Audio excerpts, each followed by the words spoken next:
It is tonight. It's just me and Hawk Life going back and forth on topics. We're gonna jump right into football after the countdown because there's a lot. I think football, a lot of upsets, a lot of shit we gotta talk about in depth. You know what I mean? It's gonna be crazy. Uh, but I already know Hawk Life. Me and Hawk Life got our questions after. We talking about other sports and you know what I mean. All good. We will rock you. You hear that shit in the background. We ready to rock shit. You know what I'm saying? We ready to rock shit. You know what I'm saying? But shit, it's one of those nights. Shit, the last couple shows we've been drinking and having fun, smoking. So it's one of those organic nights once again. For those who are tuning in, I'm gonna hit this.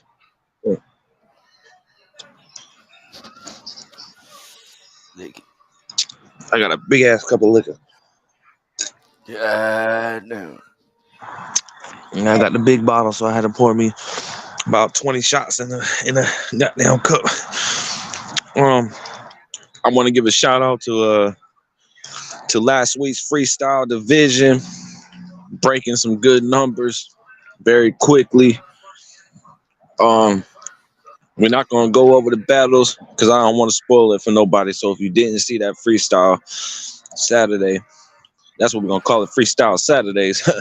If you ain't see it, you definitely missed out. And but they're still coming up this Saturday, and a lot of people want their face back. A lot of battles, a lot of good things happen. Shout out to Guerrilla Warzone. You know what I mean? A lot of things happened that probably shocked the fans. It was definitely probably the best show we had. Controversial. It was dope. It had moments, arguments like debates, and you know what I mean. But we all family at the end of the day. So, but it was good. It had everything you wanted in a show. You wanted that drama. It was there. You wanted them bars. It was there. You wanted some surprise shit happen. It happened. You know what I mean? You wanted new battlers. New battlers popped up. Like it covered every fucking topic, every fucking category. It covered. It was probably the best show we had so far, arguably, because a lot of people have their picks for like the fatal four way, the triple threat match. Um, shit, like I said, me and Hawk Life going at it for the week or two we went at it, or when Hawk Life was going after Benji on the one. Or there's a lot of memorable moments, but it sticks up to those moments. But we not here for that tonight. We not here for the battle rap tonight. This is the sports show, but we still giving love to the platform. But let's get into it. Me and Hawk Life in this motherfucker. How you doing tonight, bro? I'm good, Um, man. You know this Spotlight Sports where we put sports in the spotlight. What we talking about tonight? um, Man, it's gonna be a good week. yeah, Ooh, usually we start upset off, Central. yeah, upsets all over the board, but we usually start off talking about random things in sports. But tonight the Hmm. football was so good this week that we got to dive straight into this football. So Yes, the sir. Then we're gonna Jags talk about the opening for 31, the NBA and shit. Yeah, the Jag. yeah, the Jags Okay. 31, the Saints 24. Me and Lyric Oh, won this that what? one. Okay. It was a good game though. I'll give it that. The Falcons 16, the Bucks 13. Chief was stood alone with them Falcons again. Got a dub. The Raiders They 12, the barely Bears got that 30. dub, but Yeah, yeah. barely. The Raiders 12, the Bears 30. We all lost that one. The Bears with the upset. Browns Yeah. 39, the Colts 38. We all won by a point. Just 1 point. Probably the best game of the week right there last week. Hmm. Commanders 7, Giants 14. We all lost that one. The Giants took the upset. The Lions 6, Ravens 38. Me and Lyric took that. The Ravens put a hole in the Lions and got questions for the Lions, even though they got the easiest schedule remaining. And we're going to talk about that later. A lot of teams, probably next week, I'm going to go through what they have remaining for their schedules because everyone's releasing the easy and bad schedules. That don't mean shit in the NFL. So, but the Bills 25, the Patriots 29. We all lost that one. The Patriots with the upset. Cardinals 10, Seahawks 20. We all won that one. Seahawks stayed in it. Steelers 24, Rams 17. Hawk Life stood alone with the Pittsburgh winning that game. Chargers 17, Chiefs 31. Me and Hawk took that. Excuse me. Packers 17, Broncos 19. We all won that one. Lyric finally said, I can't sit with the Packers anymore. He went with the Broncos as well, but we all won. So that's props to everybody. Dolphins 17, Eagles 31. Chief of YZ stands alone. Got that Eagles dub by myself. Told you defense. 49ers 17, Vikings 22. We all lost that one. Vikings won. I think for me, that 49ers and Vikings game was the biggest upset of the week. For me, like people can say the Giants and Commanders, people can say the Pats and Bills, but those are my top three upset games. But I feel like the Vikings were not supposed to beat the 49ers. I don't know how it happened, but it did. They kept defense played good. So a lot of the teams that we've been shitting on, except for the Panthers, they still ain't win the match, still ain't win the game. But a lot of teams we've been shitting on and pretty much hoping that they would stay where they at to win our wins for the week. They haven't, but I'm Chief of YZ still leading in the wins at 66. Hawk Life has 61 wins, and Lyric has 50 wins. So we in the middle of this whole debacle going head to head. I won a lot of games this week. I put me a little bit ahead. I was up by 2 last week. Now I'm up by 5. Hawk Life right behind my tail. No homo. So we're gonna be getting into some Yes, sir. interesting weeks. Especially with this week's picks. I think it's another full season. No one has a bye week. Everyone's playing this week. There's no bye week. So it's gonna be crazy. It's gonna be crazy. The Ravens finally don't play a 1 o'clock game. We get to wait to 4:25. I can sleep in a little bit. But this week is gonna be crazy. I'm really looking forward to the picks. Lyrics in the comments, he's in the hospital right now, but Lyrics in the comments, he's gonna be laying his picks down, loud mob shit. You already know. Hopefully he's doing good with things that he's going through. Like we say, we all never say what people are going through. It's none of y'all damn business, but just know they going through shit. So prayers, blah blah blah. We're gonna move through that. That's my brother. I ain't gonna, stay too much on what I feel about that. But like I said, it's crazy.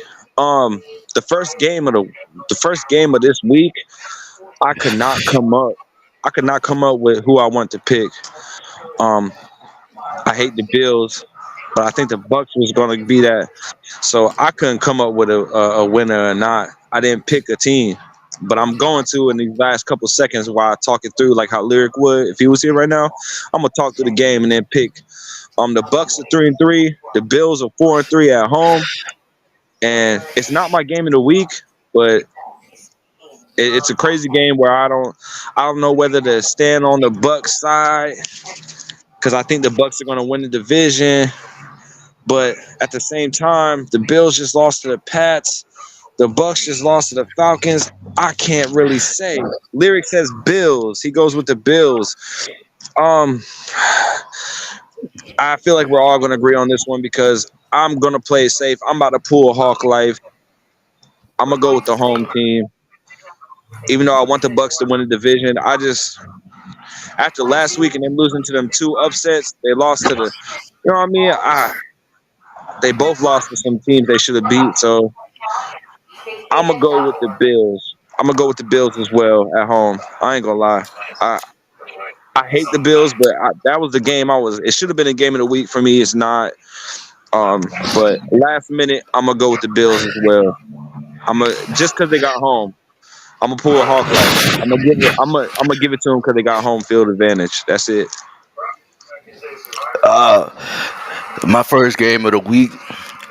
Got one team coming off a L, and we got Both another of them coming off team. the L. Both of them coming off a L. Both of them trying Yeah. to get a dub under their belt. Both of them got got good offense. I ain't gonna say great offense, but they both got good offense. I knew that game last week with Tampa and the Falcons was going to be a good game. That's why it was one of my games of the week because it was a divisional game, and I knew it was going to be a hard fought close one. You This didn't pick the week right might team just though. be. I didn't, but this week gonna be a tough one. This week gonna be a tough one to call, but y'all know how I feel when it comes down to conference teams and homes teams and those type of games. But this is not one of them. This is slobber knocker, but this is the home game for Buffalo. Uh, Buffalo dangerous at home. The Bucks been having these strides. They might pull a win. I wouldn't be surprised. But I'm going for the Bills in this one. Y'all thought I was Yeah, going for but the y'all Bucks. don't I'm know. going for the No, when Bills. we say game of the week, we saying it's a toss-up game where either team can win. So Hawklife is telling you that he feel like both of these teams can win, but he going with the Bills. So I respect that too because I couldn't come up with an answer on that game. That was I just couldn't. I was gonna wait to the live to go through it. Next game, the Jets are 3-3 against the Giants, who are Mm. 2-5. Even though the Giants pulled off an upset, I went with the Jets because the defense. I feel like the defense is going to do enough to keep the Giants on the hill. But now we got to watch every team now, except for the Panthers. They ain't winning game. So maybe that's a little bit of spoiler alert for my pick later on with the Panthers game. But I feel like every team's proved themselves except for the Panthers. They don't got no win. But even the teams they bottom of the barrel, they just pulled off some wins that's got you like, hold on. They could be figuring it out now. They could bring it back. But I went with the Jets just because it's a close game. Could have been a game of the week. It was not for me. 3-3, 2-5. You know what I mean? Giants 2-5, Jets 3-3. Giants are at home, but I still went with the Jets because I love defense. So I went with them Jets. I ain't gonna lie. I'm not mad at that pick.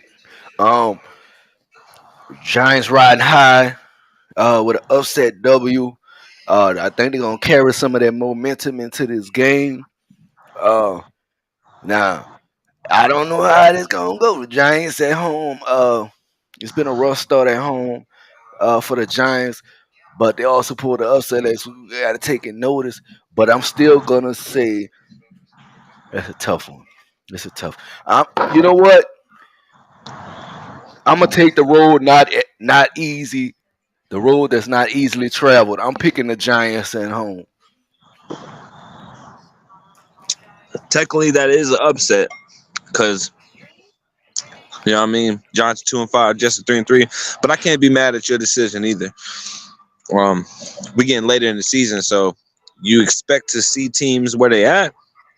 It's the Giants Hmm. and the Jets. Giants are at home. Jets are 3-3. Giants are 2-5. But I picked the Jets. Hawk Life picked the Giants. But really, in that game, I told you this week was going to be crazy. It's a lot of good games, especially with the things that happened last week. It's kind of hard to pick a team this week. Lyric says he's going for the Oh, Jets. All right, Jets got it. All right, so next game, the Jags are 5-2 versus the Steelers, who are 4-2, and the Steelers are at home. Maybe I'll let Pride get in the middle of this one because I went with the Jags because I need the Steelers to lose so we can get that division. It's my first game of the week. Jags and Steelers. I feel like either team can win this one. Just like how Hawk Life said the Bucks and Bills. Yeah, either team can come out with this W. But the Jags, I feel like. Oh, you went with the Steelers? Fuck. All right. I went with the Jags. The reason why is because they figured it out. You know what I mean? They figured it out a little bit. Steelers have been doing good, but everyone slept on the Steelers. They're underdog. At this point in the season, you can't say they're underdog anymore. They 4-2. You know what I mean? They are at home. The Steelers are at home, but I still went with the Jags because I hate the Steelers. Lyric says he hates the Steelers that too, but he went with the Steelers. golly, y'all put me in the high seat. This one was real close to being one of my games of the week because I know for a fact it's a divisional game, at least conference game because they're in the same conference, so it makes sense. Um, I got to watch the Jaguars up close when they played my Saints last week. Um, I will say this: they had very, very solid defense, and yes, our offense is trash, but they had very solid defense. Um, they had their struggles on offense here and there. Um, but if this one comes to a shootout, that advantage goes to the Jaguars. If it's a Yeah, if physical it comes down to game, offense, yeah. right? If it's a physical game, uh, Steelers have a good chance of the upset and being at home. Now y'all know I usually go for home teams in this advantage. Uh, but the Jaguars showed me some shit last week. But still, like I said, they had a rough going. They barely won. There was some questionable shit on our end as well. They had a rough one, but we locked them up a lot in that game. We had a lot of chances. Uh, this a tough one to call. But I'm agree with Lyric on this one, and I'm gonna give it to the Steelers at home. But I'm not mad if somebody go the opposite way because it's another tough one to call. Wait, you said who? The Steelers at home. Oh, you said all that just to still go with the Steelers. All right, I'll stand alone with the Jaguars. I'm not mad about that. All right, so next game. Eagles 6-1 versus the Commanders 3-4. Commanders are at home. I went with the Eagles. I told y'all last week they was gonna beat the Miami Dolphins. Is off of defense. Um, so I went with the Eagles. I feel like the Eagles. It's gonna be a good defensive game between them two. It's gonna come down to what offense produces more, and the Eagles got a better offense. I mean, you can't lie about that. But Commanders got a better defense. So, like I said, this week is probably the craziest week off of picking games, but I went with the Eagles. Like I said, I usually lean on defense. Sometimes I don't. We all seen that I contradict myself on the defense sometimes, but I lean on this defense for the Eagles. But Commanders got a better defense, maybe, or they might be even. But I know the Eagles got a better offense. Period. So I went with the Eagles, beating the Commanders.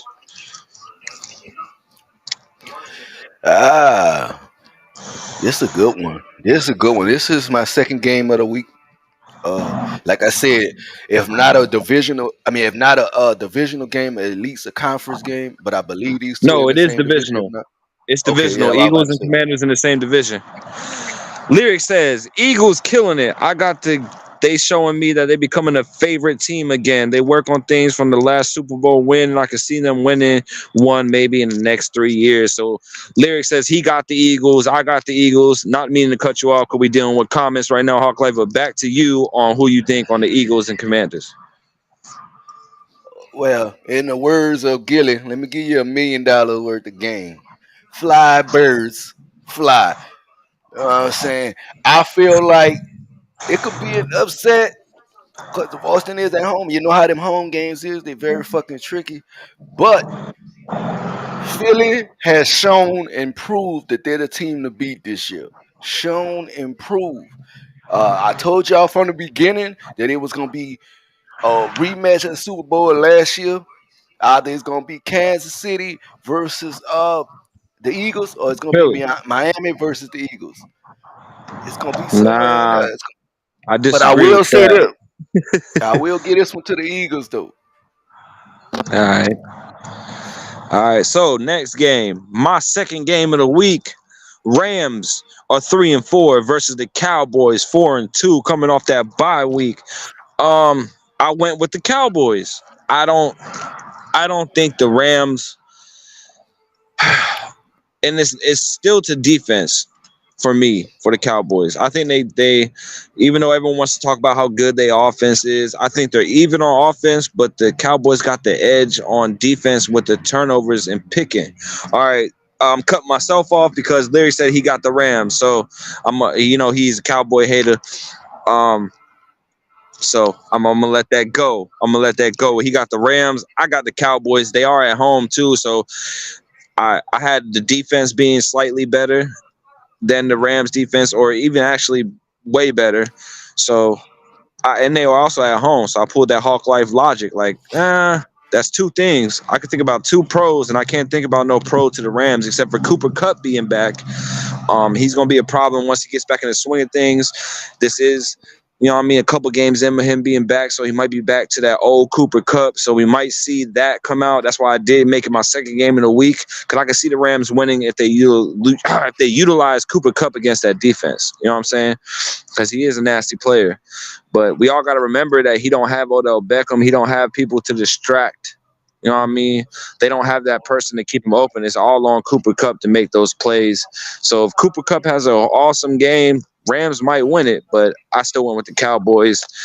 Lyric went with the Rams. So now we putting Hawk Life back on the hot seat. You got two people picking two different teams. What side you going to lay with? No homo. But, you know what I mean? It's one of those things. Well, let me say this before I tell y'all my pick. Let me say this. Just a little side note. If I share something to a sports group and you decline it and it's sports related, nobody need to join your goddamn sports group. That goes for uncut sports talk. Don't follow their ass and sports groups. Now with that being said, I want to comment on um, that before you make your pick.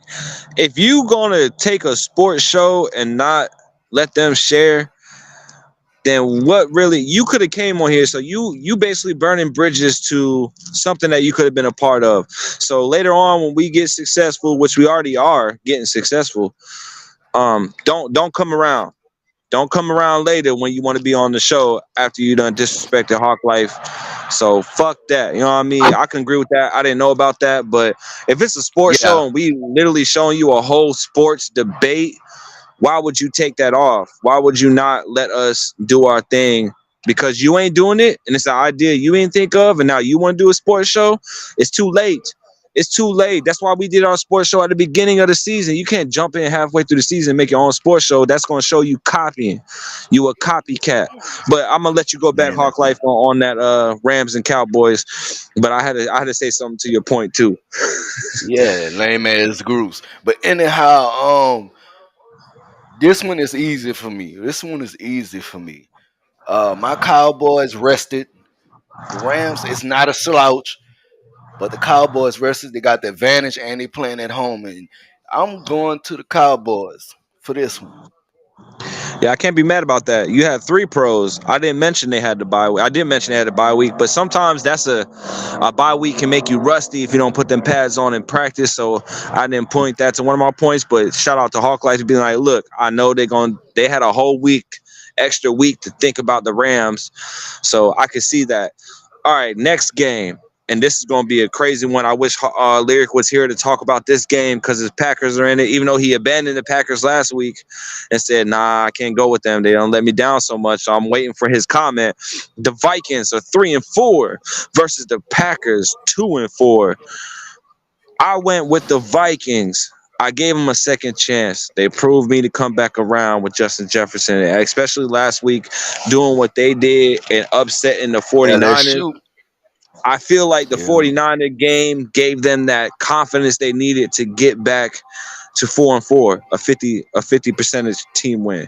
So I feel like they're gonna beat the Packers. But the Packers got a lot to prove. Like if you're gonna do it, if you're gonna try and get he said Vikings, fuck the Packers. If you're gonna try and make Yeah. the season turn around, this is the time for the Packers. So I think it's not my game of the week. It could have been off of that narrative because the Packers gonna be fighting to make sure they can still. I don't think they're a tanking team. I feel like the Panthers are taking because of the Bryce Young, or maybe they're just not doing good. I will get to that later in their game, but this game right here, it's gonna be a crazy game. But I went with the Vikings 3-4, Packers 2-4. Packers are at home. Hawk Life, you back in the hot seat tonight. We putting you in the hot seat every time. He said, Hey, let pack me the say, team up and send them to the Cowboys because they brothers. Oh, don't do that. Cowboys are actually doing good this year. They got hey, hey, let me say this. This the midway of the season. Man, this is where the teams this where the playoff picture start to show itself a little bit better. facts. Should get established. Uh, but I have to say, I'm taking Minnesota. I told y'all. LSU, Justin Jefferson. I told y'all if they get him the ball, it's a go. So I'm definitely going Minnesota on this one. Oh, I wait, love hold the on. Packers. Hold on. Justin Jefferson's on injury reserve. He's not even playing in the Oh, game. I that's forgot cool. about that. But the Vikings still doing That's their cool. thing. They beat the 49ers without him. So I Mhm. just want to point that out because even I forgot about that. Because I'm in my fantasy, I was mad because I got Justin Jefferson on my fantasy and he got injured. He on the bench right now. But it still don't deter my pick. I don't think I can't go with the Packers ever since I went with them and they got me that dub 2 weeks ago. I mean that loss 2 weeks ago. So I said I wasn't gonna go for the Packers again. I don't feel the love no more. Yeah, man. Like I said, shout out to Pax, man. You know I'm a big Pack fan, but I was a Pack fan back when they had Favre and I true cheesehead.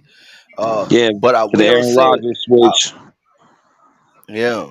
But Aaron Rodgers was dope too. Big Aaron Rodgers fan as well. But Minnesota just on another type of tip. They trying to make the playoffs, and they showing up. And I'm betting on them continue to show up. So We all Minnesota. picked the Vikings, but I want to point out something real quick. Brett Favre or Aaron Rodgers, who did more for the Packers? I want to go with Aaron Rodgers for the Super Bowl. A lot of people want to talk about that. I think Aaron Definitely Rodgers Brett had Favre. Brett Definitely Favre. Brett He was Favre. leading in interceptions though, but But fuck him now. But Brett Favre. yeah, back then Fuck we him look at now back. because I don't like what he did with the Medicaid shit. They got people out here struggling. Ain't nobody held him accountable for that shit. And that's crazy. But you get mad when somebody got a toy gun on the goddamn internet. We not gonna get to that. We got motherfuckers doing other shit.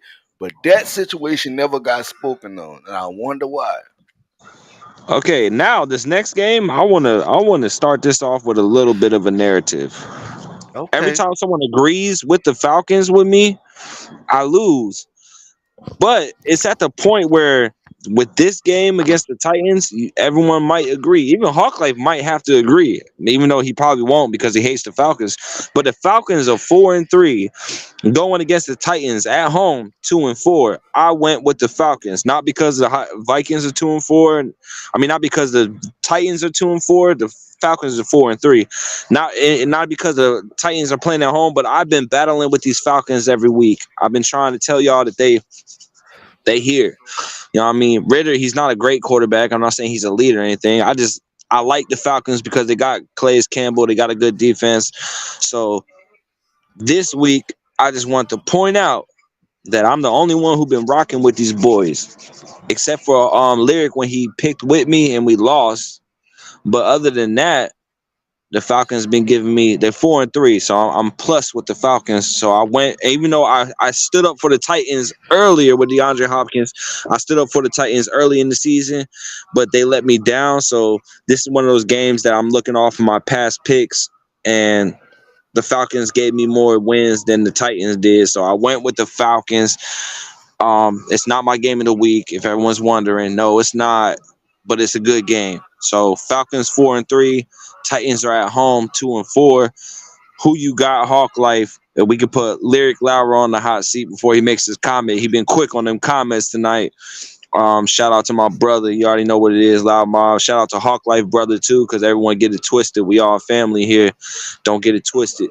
But yeah, I Trying got to the tell you, Falcons. BLK loudmouth shit. You know what I know? Bitch. Anyhow. Yeah. I like how you did Anyhow. that. Hell Like yeah. I did that. I I'm like gonna how you repeat did that one that. more time. Yeah. BRK loudmouth shit, bitch. Yeah. Now, with that being said, man, this is crazy. I don't fuck with the Falcons, and I'm a ride or die with that concept.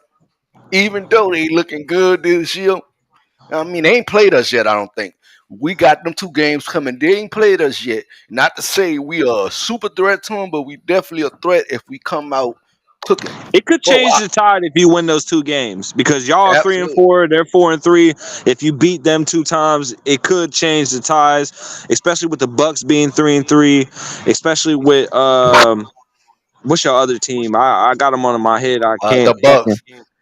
The No, Bucks the is. Saints, the Bucks, the Falcons, the Panthers. The Panthers, you ain't gotta worry about them. I told y'all, and y'all said they was gonna be something this year. You ain't gotta worry about the I thought Panthers. they They out were. of it. So now it's down to I, 3 teams. It's down to the Bucks, Saints, and Falcons. But I can see where you're coming from, especially even if you're gonna pick the Titans. I can see why you would because they have the better offense on paper. mm, They do. mm, They have the weapons, but Falcons got the better defense. So you kind of stuck in between this game. absolutely. But go ahead. I Absolutely. didn't mean to cut you off. I was just excited to talk about.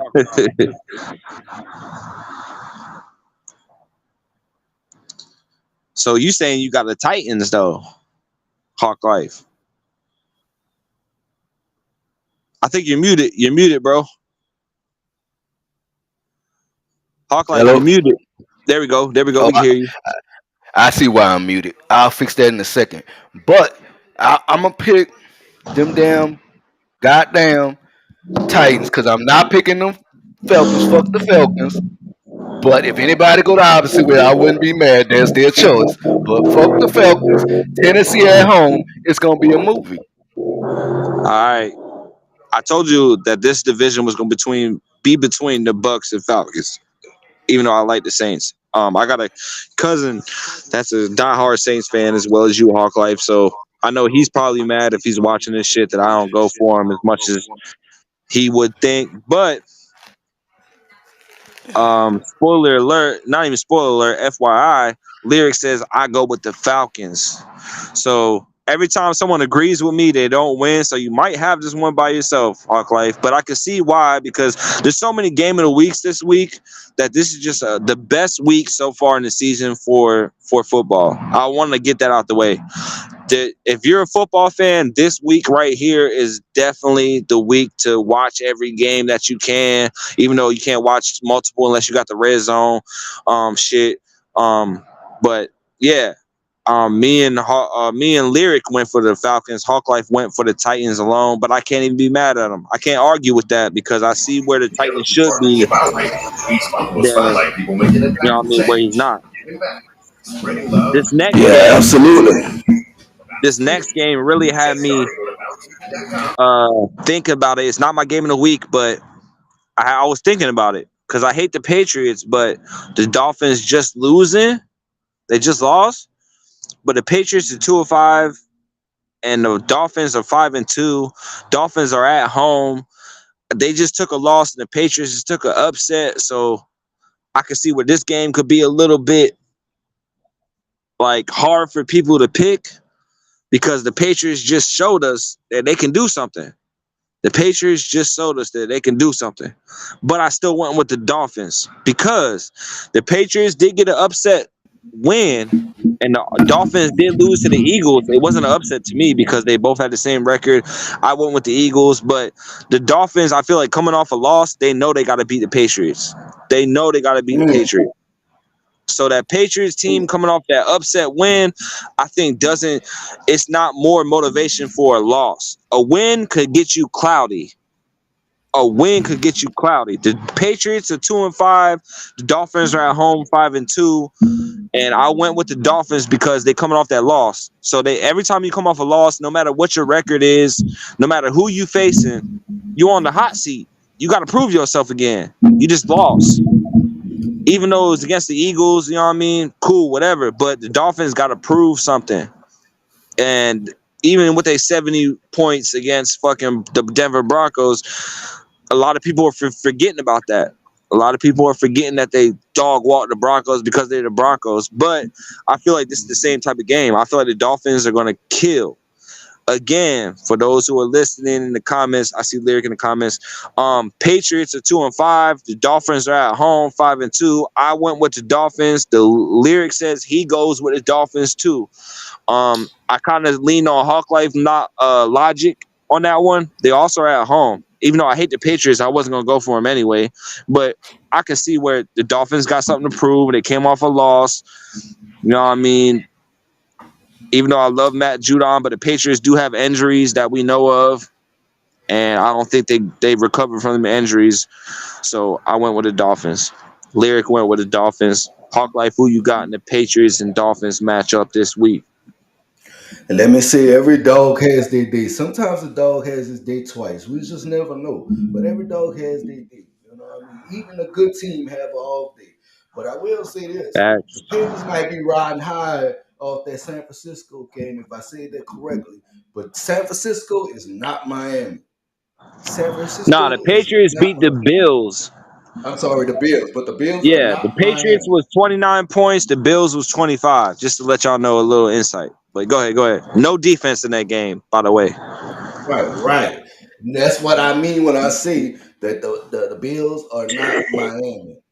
Miami gonna bring their shit. Okay, Miami gonna bring their shit. You know what I'm saying? And I can't wait for it.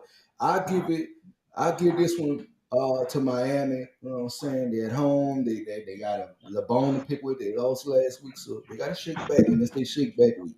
And that last week was probably, like you said, it was an NFC championship, probably an NFC championship look. It felt like an NFC Championship game between the Dolphins and the Eagles, even though the Eagles stomped them out. But before that happened and we was making our predictions, yes, it looked like it was going to be a preview of what's going to come for that NFC Championship. So we all agreed for Miami. Facts. Oh yeah. The next game, my third game of the week, the Saints are 3-4 versus the Colts, who are 3-4. They both even. And I usually let Hawk Life go first, but I'm gonna play into his ego this week. I do like the Colts. I do like the Saints. They both got to Mm, prove something. They both got to mm. prove something this week because they both below 500. They both got something they have to do. The Colts just lost to a point, 39-38 to the Browns, and the Saints just lost to the Jags, 31-24. But I feel like the Saints played a better team than the Colts by a little bit, an edge. I feel like the Saints got a better defense than the Colts, and I went with defense. I know the Colts are at home, but I went with the Saints. I ain't gonna lie. I did go with the Saints this week. The Colts, y'all know I have a little bit of a hate for them for leaving Baltimore and doing us dirty. And even though I wasn't alive around those times, I just hear the tales from the old heads that let me know like that was a fucked up time and they did some bullshit and we don't get those rights. But I went with the Saints, even though I thought Lyric was gonna go for the fucking Colts, but he went with the Saints too. So Hawklife get to ride high and talk his shit about his Saints this week. You better not let us down. I know you going for the Saints, but it's my third game in the week. I can see the Colts winning. Anthony Richardson was injured, so also that plays into my pick because if you don't got that star that you expected to play. You do got Gardner Minshew or whatever fuck. I think that's him. You do got a good backup quarterback, but I just feel like it's gonna be a low scoring game. My prediction. It could be a high scoring game, but I'm thinking low scoring. Saints pull off probably a 19-10, maybe a 21-10 type game for the Saints. But I went with the Saints. Lyric went with the Saints. Hawk Life gonna go for the Saints, but I want to hear his explanation on this game. Third game of the week. What you got, Hawk Life? Well, it's my third game of the week, of course. And not just because the Saints playing, it's because it's just two teams that's under 500 that both got to put up a shut up in this moment. I feel like the Saints lost a lot of games that they should have won, and their record would look a lot of different. They do got one of the easiest schedules to run out the year, so Saints still do have a good chance to make the playoffs if they get shit together the right way. But I will give the Saints this one only because I'm not gonna go against them, and two, I feel like I agree with Chiefs. Their defense is a lot better than the Colts, but I still wouldn't be mad if somebody would have said the Colts because of the way the Saints offense has been playing. I wouldn't have been mad if somebody went out Well, saying, it is my game of the week, but the things yeah, I want to point out specifically about this game, 'cause I knew we were going to talk about it in depth, and I want to talk about it in depth. Um, the Saints, if it was Anthony Richardson playing, even if he does end up playing, he's a mobile quarterback that would fuck y'all up. It would make it a little bit closer. I still would go with the Saints, but Gardner Minshew is a pocket passer, and y'all have been doing very well with the pass rush. So I feel like that dynamic, if Gardner Minshew plays, it's gonna be playing into y'all favor in that game for the defense wise. And also, if Anthony Richardson plays, he's coming off an injury, so who knows what percentage he's at. So it's one of those things right, that you can go for the Colts, but at the same time, there's too many negatives hovering around them. And I'm surprised Lyric didn't right, go for the Colts, but maybe he sees it too. I wish he was here to explain, but maybe he sees it too. Like, there's too many negatives on that Colts right, side. Yes, there's two teams that gotta get above 50. You know what I mean? 500 because they both 3-4. They below 500. They both got something to prove. right, So they coming in with some right, energy. It's gonna be a dogfight. It's gonna be crazy. So I can agree with you as well, Hawk Life. Like, won't be mad if someone says the Colts, but I gotta go with logic. when you got two teams that are tied with the record, you kind of got to lean towards facts. You got to lean. You can't pick your favorite team. You know what I mean? You Right, can't right, because they both got the same record. No matter who they played, you know what I mean? right. I feel like the Saints, and actually, in the Colts did play the Ravens, whatever. But I feel like the Saints had more competition this year, so they might be more knowing that they're not an underdog. I don't think either team's an underdog, but they are away teams, so that kind of plays into it. So they coming in like, look, we need this win if we want to make a winning season. If we want to think about the playoffs this year, we gotta beat these Colts. We got to.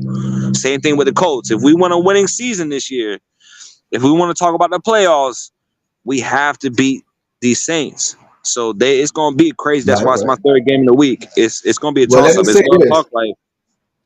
Let me say this, and I got a question for you. Let me say this about this Mhm. particular game. But first, I want to say this: play calling in the red zone is what lost the Saints the game last week. Me personally, that last stride down the field when they got it to the red zone, I would have handed that ball to Taysom Hill, and I would let him do his thing. I felt like they was calling bad plays. But I will say this. This is my question. My question is, there was a play that was controversial. It was between Carr and Olave. Carr threw the ball, which technically it was out of range anyway for Olave to go get. But what Olave did that made it controversial was he started his route and then he stopped. Who's that for? And you might not like my pick for this. You might not like my opinion, but both of them. You can't put the blame on either one. Yeah, you could put it on the quarterback because he's the quarterback, but at the same time, if you're a receiver and you know that it's out of range and maybe somebody else can get a pick, you give up on that play to keep the. So maybe actually I'll take it back. It might be Derek Carr fault a little bit more because if you go for it, the defender is going to go for it, and maybe he can make a play. Why you might as well just give up on the play to keep that defender on you and not towards the, you know what I mean, an interception or not towards. It probably was way out of balance. I'm not gonna lie, I don't know what play you're talking about, but in the question that I know, you can't get mad at Olave because he knew it was impossible to get, or he knew that if he did go and get it, it was going to be a jump ball with somebody. Like, you got to trust your receiver to know, hey, yeah, like Hawk Lyric just said, toss the ball to Taysom Hill, like you said. Give it to Taysom Hill. Right. It's really on the Right. coaches more than Derek Carr. Derek Carr tried to make a play out of something that. So I would actually blame it on the coaches more. But the question is, Derek Carr or Olave? I wouldn't be mad at the And receiver Rolla, let me for. tell you why. Let me tell you why I asked you this question first before you give your full decision. Right? I'm gonna let you know what happened. It Okay, was yeah, the break it Saints was down. on like the Saints was on like the 40 midway, and he threw probably a 30-yard pass down. We know Olave, the type of person, if you throw it, he's going to get it. In this Yes, particular situation, I don't know if he knew that was the play or he knew that the ball was coming to him, but he was playing off his defender that was on him. And I think what he did was did an option. As a receiver, you always have an option to change your route if you feel like that's you what I was see about to get something. into. He And I wasn't a think that's what primary he did. receiver then. If he wasn't a primary receiver and Derek Carr was in the pocket too long, just like Zay Flowers did for the Ravens, he changed the play and came back to the quarterback. So if you're not the primary, like if you're the primary receiver, you have to do your route the way it is because you're the primary. So he knows that you're not going to get it. If you're an option receiver or you're a check down receiver like a running back or a tight end, or even if you're a wide receiver, rarely it's a check down. But if you know that I'm trying to help my quarterback out, then the fault would fall on to no one. But at the same Right, right. time, it goes to the quarterback because you should know what your receiver is doing. If he's changing an option or he's going off of, look, I'm just making a play up because I know I'm not going to get to where I'm supposed to be, without being covered or double covered, because you don't know if the safety is going to back up with Olave if he goes on a slant and he's going into the end zone, which I'm thinking that's what it was, because a lot of people put that inside receiver through a slant, or It was like somebody on the outside a through a post slant. corner. Yeah, It was post like a slant, post same thing. corner, But and he did a curl. He did a curl, which was a comeback route. He then, did a comeback route. yeah, then I agree with it's Derek Carr's fault, because Right. And Carl was chewing him Olave out. knows You I'm can going in see a his post. lips. I'm running into more defenders. If I post route into the end zone.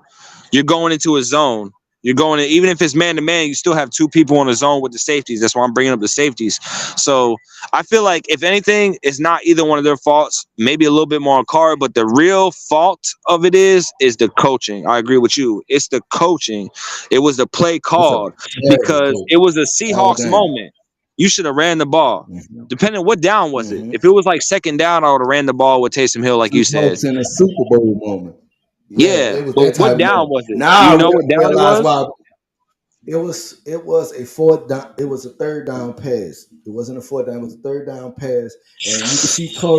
You can see Carr mouth, because they don't tell you what they're saying unless they mic'd up. But you can see his mouth telling Olave, because he got pissed off. He telling Olave, "What the fuck you doing?" You can see his mouth, but at the same time, Carr, you have to Actually, be a I want better to take my decision opinion maker back. as a quarterback. I'm not gonna put it on Derek Carr. I'm running through my head like I'm battling myself. It's nobody's fault. It's because your Yeah. job is to make the play as a wide receiver. So it's just down to the coaching. For your question between Derek Carr and Olave, it's nobody's fault. Now, should Derek Carr have not went after Olave like that because that breaks chemistry? Yes, that's on him. Like, bro, Absolutely. I try to make you a play. You know what I mean? Like, I knew where I was going wasn't gonna fucking work. So for you to throw it that way, that's on you. You know what I mean? So, but I know that the Saints are not a fucking risky team. They don't play risky. They don't go on fourth down. So knowing that it's third down and it's a pass, I can see it now. I wouldn't have ran the ball with Yeah, Taysom Hill. yeah. I would have threw it They like had a that. couple of four down plays last week, and that's what I was saying about quarterback play calling in the red zone. They had a couple of four down plays in the red zone where I knew if he would have gave the ball to Taysom Hill, easily he could have got Yeah. the touchdown. Lyric Easily says this game. that's Derek Carr's fault. Defense just saw the play. You can't get mad if they covered the play. Right. He get. I think Hill had like two catches, two targets, or some shit like that. That's not going to be tolerated. Do you know who the fuck that Now, is? That's not going to be tolerated. Like, you cannot get this man two touches that's why I say and it's the expect to coaching win the fault, game. because they should have put Taysom Hill on a swing, let him swing to the outside, and get a pass like it's a running play. You let him swing to the Right. outside, check it down to him real quick. So it's on Derek Carr, actually. I want to say it's not on either one of them, but I think it's more I think about it, and I'm contradicting myself all through this question. But yeah, I think it's more on Derek Carr, because you're looking for a reason that it's not your fault with blaming Olave. You're the quarterback, so you gotta be able to stick up for what you did. You know what I mean? You can't just blame somebody else. That's the easy way out. Everyone knows that. With anything that you're doing, whether you're at a job, whether you're doing business, whatever you're on a platform or a talk show, and somebody, it's really, you know what I mean? Like, it's really on him. Yeah, I just said your opinion. That's not what I'm saying. Read everything. No, made it harder. Defense saw the play. That's hard. Exactly. No fault. Yeah, he's saying it's no fault. No fault. The route is the route. Nah, It's I just don't feel like it's defense. no fault. I don't feel like it's no fault for the play itself. But I do still like it's a slight fault on the quarterback for this reason. When you're a quarterback, you got to be able to read the whole field. So you And should you have got to be saw. accountable.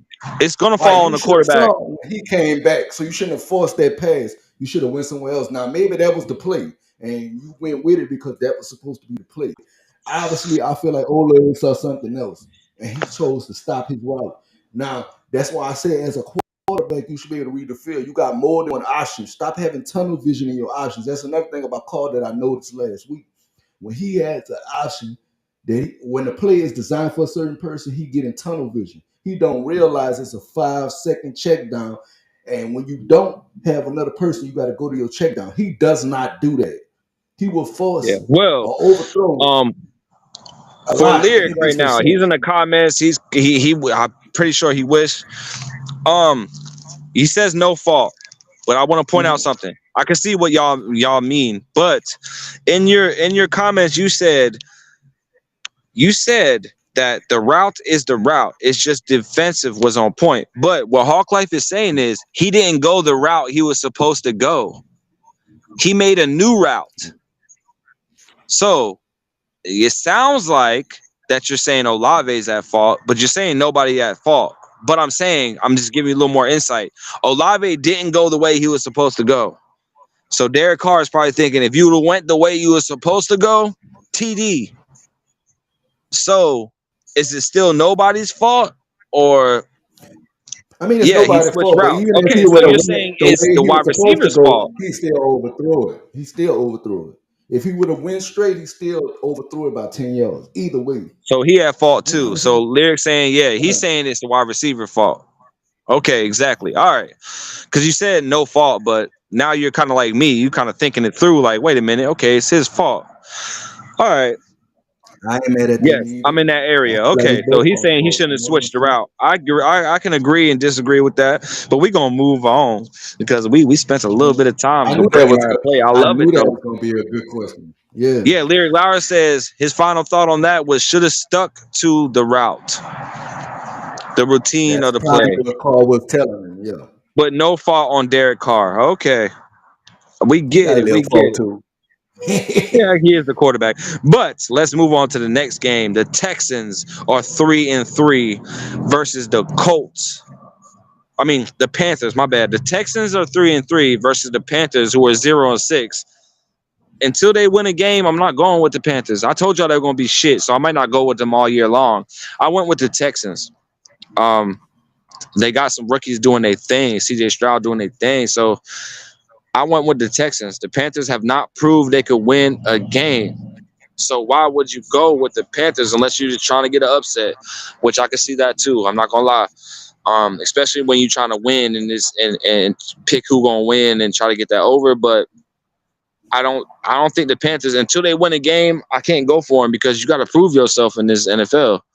They're the only team that doesn't have a win. So I went with the Texans. I didn't play it safe because I already know the Texans are a good team. When they played the Ravens, just like Hawk Life said with the Saints and the opponents that played against them, he went with the people that he just watched beat his team. You know what I mean? Like, you know what I'm saying? So, I mean, the Texans, even though they didn't beat the Ravens, but, you know what I mean? He went with the Jags because the Jags did their thing. But, hey, I gotta go with the Texans because the Panthers haven't gave me a win yet, so I'm not gonna ruin my predictions off of going off a losing team that's 0-6. I ain't mad at that at all. You know, I gave the Carolina a chance in the beginning and said Carolina gonna do this. You Gonna do did. that. Eventually they're gonna get a win sometime this season.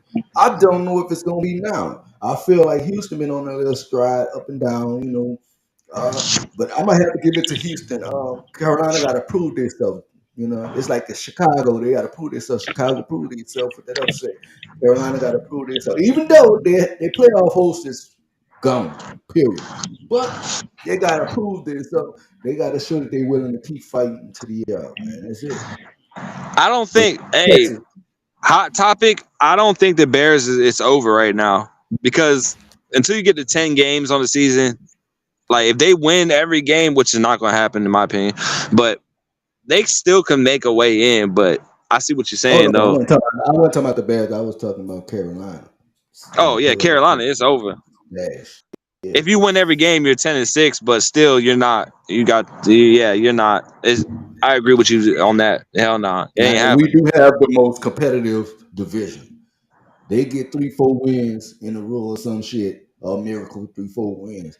At the end of the year, it might look crazy, but they could, you know, it's done happened 4 teams, 4-11 made it to playoffs because of the division. And we got such a, you know what I'm saying? And I say that because we have such a competitive division. I think we have one of the most competitive divisions, and the records tell that story compared to a lot of other Maybe divisions it's where teams biased because land I feel from. like the AFC North is the most competitive, especially right now. But y'all got them losses. That's not playing in your favor. But Yeah, yeah. I can Larry said understand he that. got the Texans. So we all got the Texans beating the Panthers. And my whole point of not picking the Panthers is because you're 0-6, like I said. But I'll take that loss if you have an upset because more than likely you're not. So I might as well go with the other team. Um, my next game of the week, my fourth game of the week, I have the Jags and Steelers is one, the Rams and Cowboys, the Saints and Colts, and I'm gonna start off with the Browns 4-2 versus the Seahawks 4-2. Seahawks are at home, and I went with the Seahawks. And this might be biased because I want the Steelers and the Browns to lose so the Ravens can not be tied at the top. Maybe that's some thoughts in the back of my mind, but I just feel like the Seahawks, they both been doing a lot. The Browns did a lot this season. Seahawks have done a lot this season. But when it came down to being realistic and me being like trying to really think it out, the Browns are 4-2 away. The Seahawks are at home 4-2. I went with the Seahawks because they're at home. Because it came down to Seahawks got a better offense. The Browns, Deshaun Watson is hurt. And I just went with the home team. Even though I like the Seahawks more than the Browns, of course, because they're in my division. They're in the AFC North. But other than that, they're also at home. So I'm like, yeah, Seattle got to put something up against this crazy defense. It's time. It's a testing game for Geno Smith because you're facing a good defense. They're saying top 3, even arguably number 1 defense in the league. So you got to prove yourself in this game. You really got to prove yourself. So I'm gonna go with the Seahawks. I think they're gonna pull it off. Seahawks versus Cleveland. This is this gonna be my fourth game of the week. Both got the same record. Both doing swell. Watson is hurt. And both of these two are one of my go-to teams. Both of these been my go-to teams this year as far as judging a lot of my shit. So this one kind of bittersweet. But every time I've bet on Geno this year, he has not let me down. Geno! So Seattle. I told you about them G-Hawks. All right, so Hawk Life got Seattle Seahawks. I got the Seattle Seahawks. We're waiting for Lyric to make his comment. It's the Browns, and usually if he was here right now, I'm gonna say it for him. Don't shit on the Browns. I'm gonna say it for him. They both 4-2. The Seahawks. I knew my brother. I know my brother. Even though, you know what I mean, we're waiting for his. If he's here, he can do it. We'll ask him later if he doesn't comment. But that is my fourth game of the week. I can see the Browns winning off of defense, but I think the Seahawks got a better offense, especially because Deshaun Watson is injured. And like I said with Anthony Richardson, even if he comes back, he's still coming off an injury, so you can't give him that 100%. Lyric Lauer says Seahawks. Shout out to Bones because he would have said that too. Shout out to our brother Bones. So we all went with the Seahawks. My last game of the week. And this one, I didn't go for the who got the closer record and who's. This one I know is going to be a fucking game. The 49ers just lost against the Vikings. They're coming back hungry. But the Bengals have been struggling all year long to get that offense working the way they wanted to. So the Bengals are 3-3 versus the 49ers at home, 5-2. And I went with the 49ers. They proved a little bit more. So I went with them. They're at home. I had to. I'm sorry. I had to. What's up? We got Kirk Crazy Label in here. He said, but I went with the 49ers at home. Lyric went with the 49ers. Now, you've been going against the 49ers the last 2 weeks, Hawk Life. Are you back on your daddy's bandwagon? That's not no disrespect. I'm asking. Like, you back on, I can't go against my dad, or you going to go with the Bengals because you've been with the Bengals a little bit? You're on the hot seat now. Not really the hot seat because we both agreed on the 49ers, but are you going to go with the upset with the Bengals, or are you going to go with the safe pick with the 49ers? It's my last fifth game of the week. First off, Let me say shout out the homies, and I might say the name of the label wrong. BBG, I believe it is. Shout out Rev Nation DJ Kirk Crazy for being in the building. Super producer, all this DJ. Canada is in the building. We see you. This Facts, game facts. right here, this game right here is gonna be a super super dope game.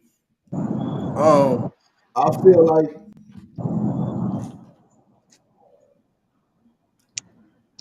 my daddy gonna kill me if I go the opposite way, but I went the opposite way last week. I'm pretty sure when I go to his house this Sunday, he's gonna have on the 49ers jersey. You Um, know it. and, but I will say this.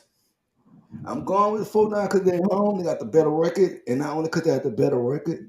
I just feel like Chief said, the Bengals has been having an uphill game. Um, not to say they can't pull out an upset, you know what I'm saying? But I felt like No, I'm gonna play last devil's week, advocate right now. I'm still going with the yeah. 49ers, but I can see why people would say Bengals because for the 49ers to lose to the Vikings and they have one big option and you know what I mean, that's not there. But this is the best offense that the 49ers have faced this year. They're facing the Cowboys next week, if I'm not mistaken. I think they are.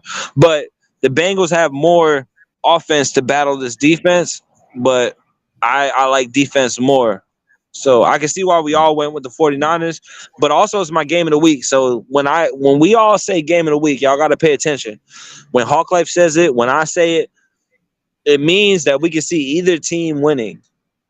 Mm-hmm. Either team can win this game, but we had to make a crazy decision and it put us against the wall to who we think gonna win. Because you can't say tie. Mm-hmm.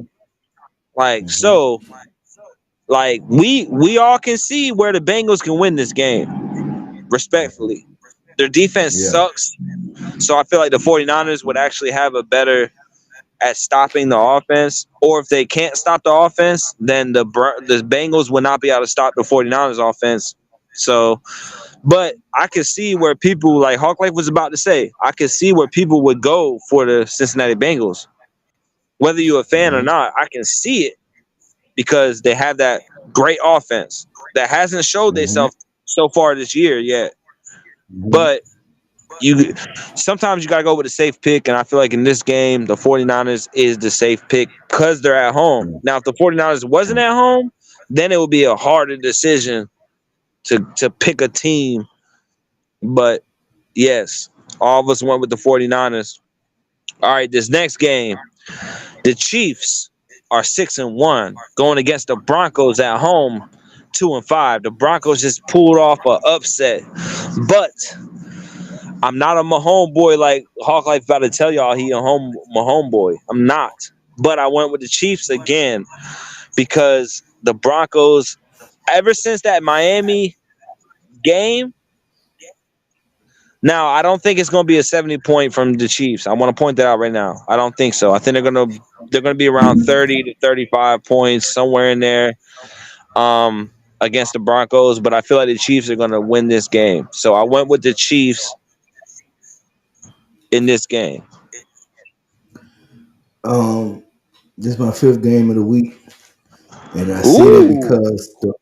I say that because the Broncos coming off a win, upset, got a little momentum, which it was a put up a shut up for everybody on that fucking team pretty much last week. If they didn't win last week, everybody was getting fucked. Kansas City got a bitter taste in their mouth after that Eagles game. And no, I'm sorry, that's wrong. That was Miami. But like I told y'all before, The Kansas Chiefs played the City, Chargers. That's what we they talking played the about. Chargers. Chargers game. Yeah, Yeah. yeah. And I feel like the Chiefs coming out smoking. Like I said, I still feel like they're threatening the AFC, even if they don't go all the way to the Super Bowl. They definitely playoff contention material right now with that record. You can't deny it. But I told you I was on my homie from the jump and the start, and it's not just that. I'm not a bandwagon Mahomes. I was a Mahomes since he came out as a rookie in the league, and I knew he was something special. He reminded me a lot of Michael Vick, but his approach to the game is a lot more different than Mike Vick, but he still got Yeah, that he's more speed like Mike passing. Vick He's had. more passing. Yeah, yeah, he's more passionate, he's more expanded, unselfish play. Um, but and then another thing, Travis Kelce had a dope ass game last week. I don't know what's in the Taylor Swift cookies, but my boy on one.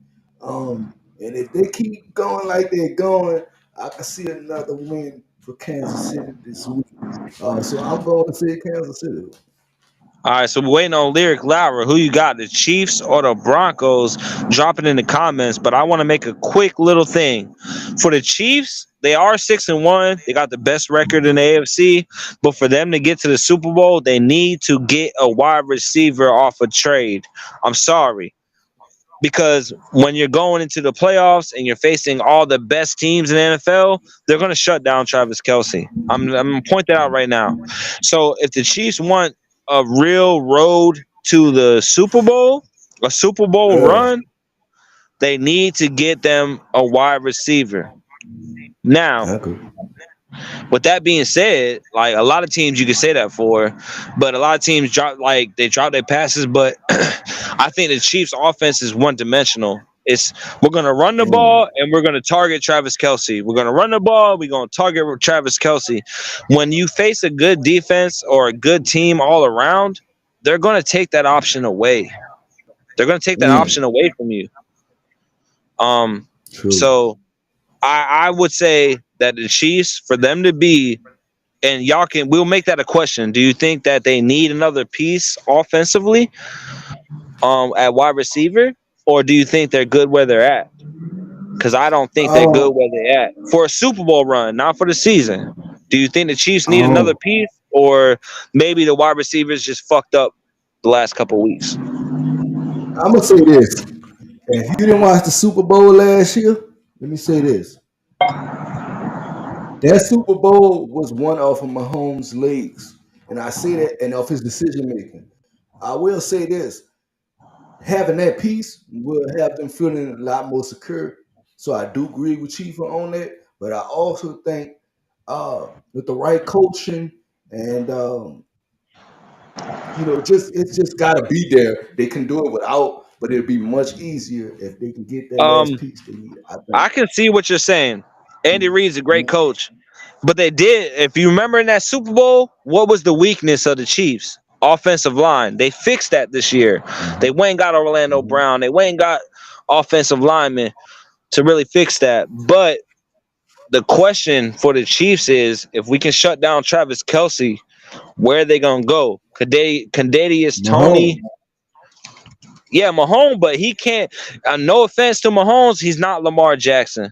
He's not. He's not a Justin Fields, even though he's Yeah. not having a good Lamar season. Jackson ain't winning a Super Bowl. Justin Field ain't having a good season. You can't compare Wait, him to wait. them. He a Lamar different type of Jackson talent. won an Now, if you would say MVP. he not a Brett Favre or he not a Aaron Rodgers or he not a Michael Vick, then I can understand. But you talking He's about not. He's people not who a ain't Michael no Vick. championship.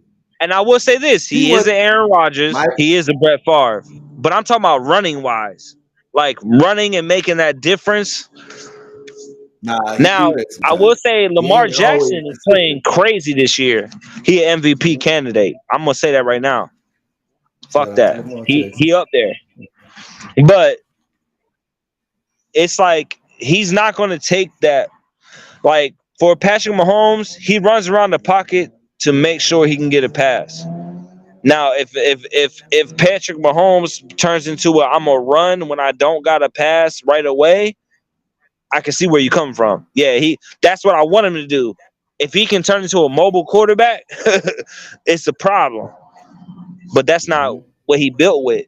He's gonna he's He can gonna get make sure mobile. He he can got stays in the mobile. In pocket. his first couple of He is years, he mobile, was but real mobile. Yeah. he ain't Lamar Jackson Mm. with the Mm. mobility. And Lamar Jackson ain't Mm. Patrick Mahomes with the passing, even though he's showing that now Yeah. this year that he can pass that motherfucking ball, especially last week against the Lions. But I can agree with your side, but at the same time, is is Patrick Mahomes going to run with that ball? Mm. I don't think so. I don't think he's going to Not focus a, on rushing with that ball. Nah, I don't He because doesn't they have want to him to against the stay as Broncos either. He Mind you, don't this got man played to. on a broke ankle, damn near broke ankle for the Super Bowl. This nigga got to be the fucking Terminator or something. Like literally, Cole over here faking injuries and growing injuries and shit during the game, and then coming back 2 seconds later. This man played with a fucked up ankle. I don't think, Literally like, won a to be Super honest, I pulled my groin before in sports, and it's very hard to take that step and feel that shit in your gut, no homo, with that pain. I can see where he wasn't faking an injury, because that groin injury ain't nothing to fuck with. Because you know, a lot of people in the NFL, when you jump, they'll try and tap you in your nuts, no homo. So you Oh, know what I mean? They do a they quick punched him little in his tap. nuts a couple times.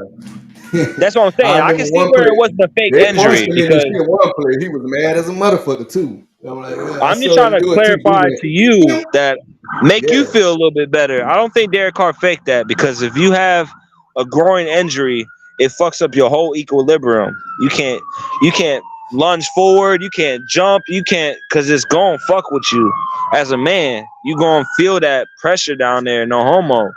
Like, no offense to Yeah. nobody in the LBG, you know what I mean? You know what I mean? That whole alphabet shit. I'm not trying to be disrespectful, but I'm just saying, like, it, you feel it with everything you do when you got it down there. Just like LeBron, when people were trying to make fun of him for his groin injury in basketball, you can't, because you feel it, and especially in basketball, we jumping up and down to take a jump shot. You feel it. It fuck with you so much. You know what I mean? So I don't think it was a fake injury to Derek Carr. I just feel like he knew to better the team. Hey, look, I can't move the way I want to move because I'm feeling it It's deja downstairs. vu. You know what I'm saying? It's deja vu. When Winston had the back injury and he played hurt and it wasn't I usually beneficial don't for the speak for team. my brother most times, but I'm gonna speak for him on this one because he's not here. I'll ask him off camera later, but I know he's gonna go for the Chiefs, even though he hates my homie. But I know he hates the Broncos as well. But we'll see what his pick is. I think he's gonna go with the Chiefs. I'll ask him on his last 4 games because he's not commenting. But cool. But the next game, I can speak for my brother. Ravens are 5-2 versus the Cardinals, Okay. 1-6 at home. The Cardinals are at home, and I know Lyric would go for the Ravens, 5-2. He might say a little shit to make us feel like he going for the Cardinals just to play with me because I've been going after him all these weeks for being a jokester. But I know he would go for the Yeah. Ravens, and I'm gonna go for the Ravens too. It's not my game of the week because the Cardinals are 1-6. It could be an Yeah. upset. I don't think so. If the Cardinals do win, it's a total upset. But the Ravens got this. If they play like they did Yeah. last week, if they can get in their groove, like there's no way the Cardinals stop the Ravens from beating them this week. For me, so I went with the Ravens. Um,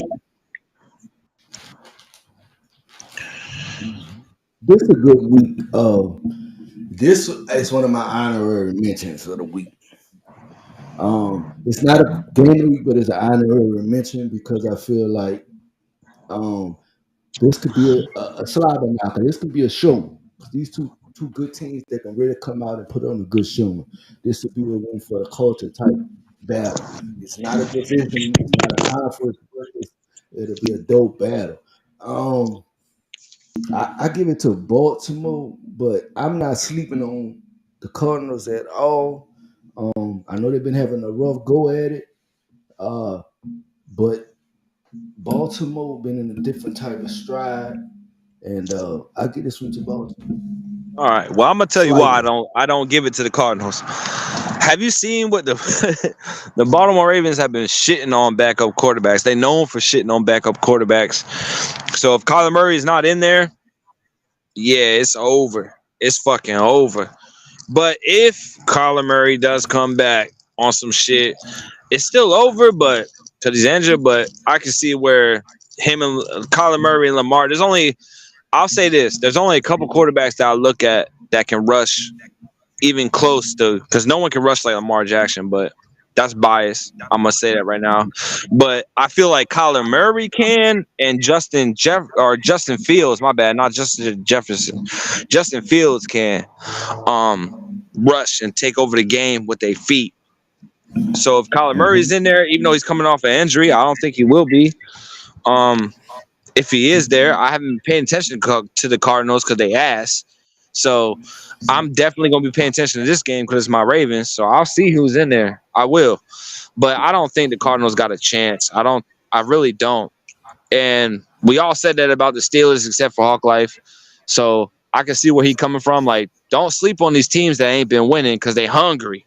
They fucking hungry. They know that if they have a chance at this season, they have to do it now. So I understand where Hawk Life's coming from. Like, these losing teams is getting to that point in the season where you either win or you're not going to the playoffs. So you might as well try and get a good draft pick and tank. So for a lot of teams in the NFL, it's either win, which a lot of teams did with the Bears and the Giants, and it's either you start winning or you might as well try and get that number one pick because we at that point in the season. We don't know who's the guaranteed playoff teams yet, but we do know that if you don't start winning, you ain't going to be there, like we said about the Panthers. So I understand where we all picked the Ravens. I know I can say that for my brother. I know he's going to pick the Ravens, but I can see where Hawk Life's coming from. Like, they've been losing. They got that monkey on their chest, that monkey on their back, and they going to want to do something, at least have that motivation like, hey, we knocked off a top team. We pulled off an upset, so no one can't say we trash type shit. But I don't think it's going to happen this week. I ain't going to lie. All right, next game.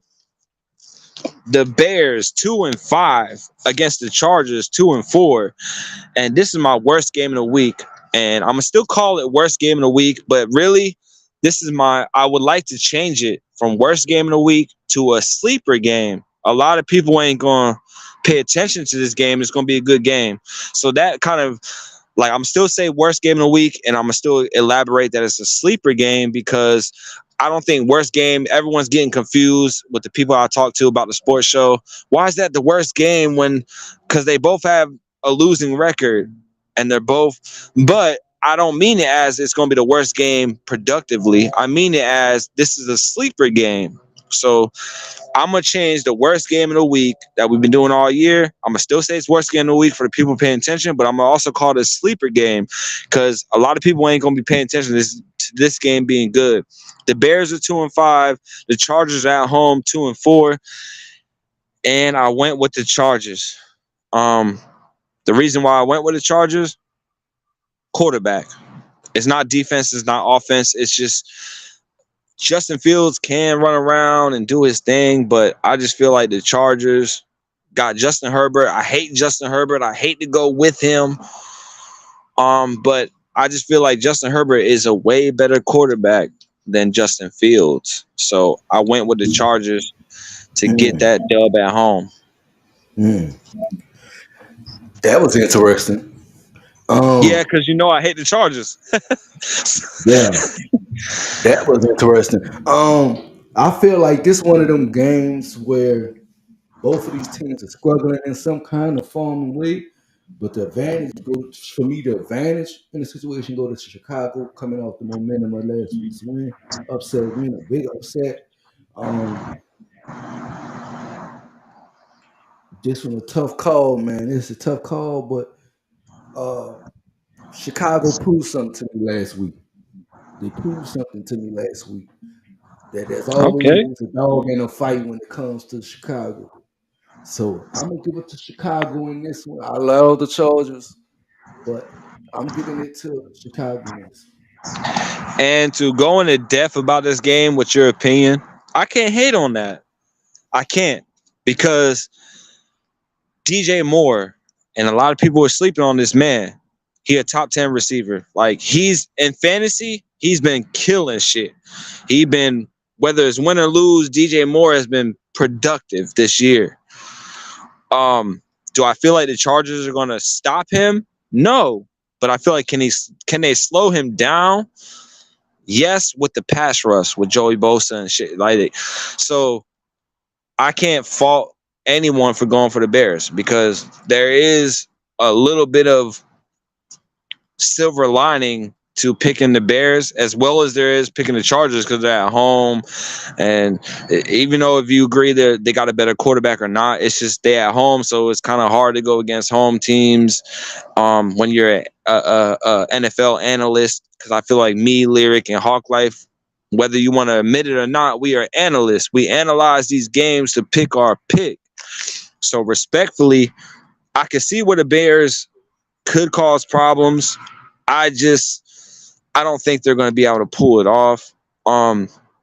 They don't have that running back that's going to make me go, wow. Neither do the Chargers.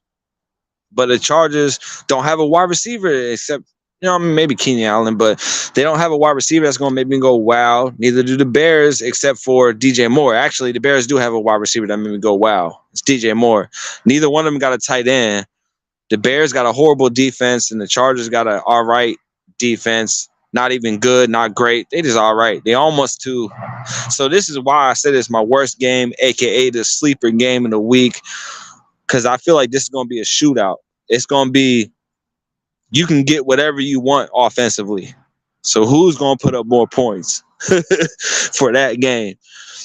But like I said, I can see where Hawk Life is thinking. He's saying, you know what?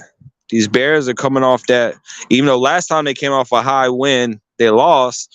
But he's saying, nah, I think they're trying to figure it out. So I can respect that. The last game for this week, before we get into our random questions, random sports, and Hawk Life says he wants to talk about the opening of the NBA. We'll get into that after this game. The Raiders are 3-4 versus the Lions 5-2. Now let me say this: the Lions did play the Ravens last week, and they did get fucking stomped. But for me, I told y'all I think Derek Carr is a better quarterback than Jimmy Garoppolo. I told y'all that when Lyric said Jimmy Garoppolo is a better quarterback than Derek Carr, and we got into that discussion with Hawk Life picking Derek Carr, of course, because he's a Saints fan. But even with logic, I just don't see where Jimmy Garoppolo's going to be a better, but arguably now because they both had the same record. But I went with the Lions. They're coming off a loss. They're at home. If they want to stay that team that everyone's discussing as the sleeper team, as the underdog team that's taking the league by storm, they have to beat the Raiders this week. I feel like there's a lot of pressure on the Lions this week. So I went with the Lions. Detroit, like I always tell you every week, I have a brother that passed away. Rest in peace to Philip. He's also Lyric brother, but I just want to point out that I haven't been going with Detroit because I haven't seen it, but now they proved themselves. Even though I said they were going to be the sleeper team of the year, but they proved themselves a little bit as well as the Atlanta Falcons for me. So I'm going to go with the home team, pull some Hawk Life logic. I like the Raiders. I've been trying to get on that Raiders bandwagon. You know what I'm saying? Lyric would probably pick the Raiders in this one. But I'm going to talk to him later about the last 4 games to get his pick. But for me, I had to go with the Lions because they came off a loss that exposed them. So they're going to have to show that what the Ravens did to them last week is not a narrative. They have to beat the Raiders badly to prove that they still a top team in the AFC or NFC, my bad, or whatever. But they're going to have to prove it. So I went with the Lions. They're at home. They're having a good season. So the Raiders are 3-4. They're not too far off of 5-2. But I went with the safe pick, actually. If you want to say it, I'll call myself out. I went with the safe pick at going with the Detroit Lions. But I don't think that's a safe pick. Knowledge. I don't think it's a safe pick. Because how well Oakland's been doing off and on, and how Detroit's been playing off and on. Yeah. Do I think the Detroit is the most underrated team of the year? Possibly. Do I think they are that underdog upset that could be talked about here? Yeah. Do I think Oakland got a chance of beating them? Yes. Do I think Detroit got a chance of beating Oakland? Yes. This game right here is one of them games, again, for me, that I feel like it's easy to pick Oakland to win or to pick it's easy to pick Oakland to win if you want to say that, but I feel like what Detroit has been doing these last 3-4 games, uh, it's just like Chicago. If you can prove to me there's a dog in the fight, then I gotta respect your fight. And in this one, I love Oakland. I love Oakland. I feel like Oakland can pull this one out. But Detroit at home, and you know how I feel about home teams, and they come in off this momentum. I'm going Detroit.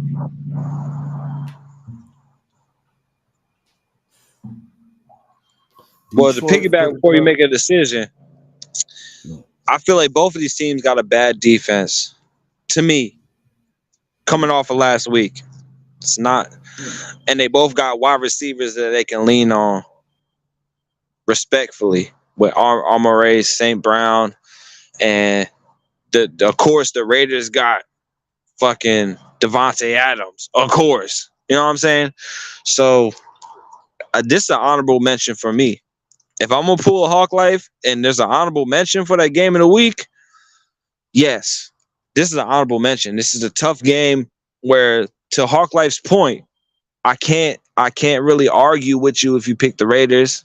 I can, but like, to be like you're wrong, I can't, because the Raiders, they got Jacoby Myers, they got Devontae Adams, they got an offense. These are two offensive teams that don't have a good defense or a great defense to really back them up. So it's going to be a shootout offensively.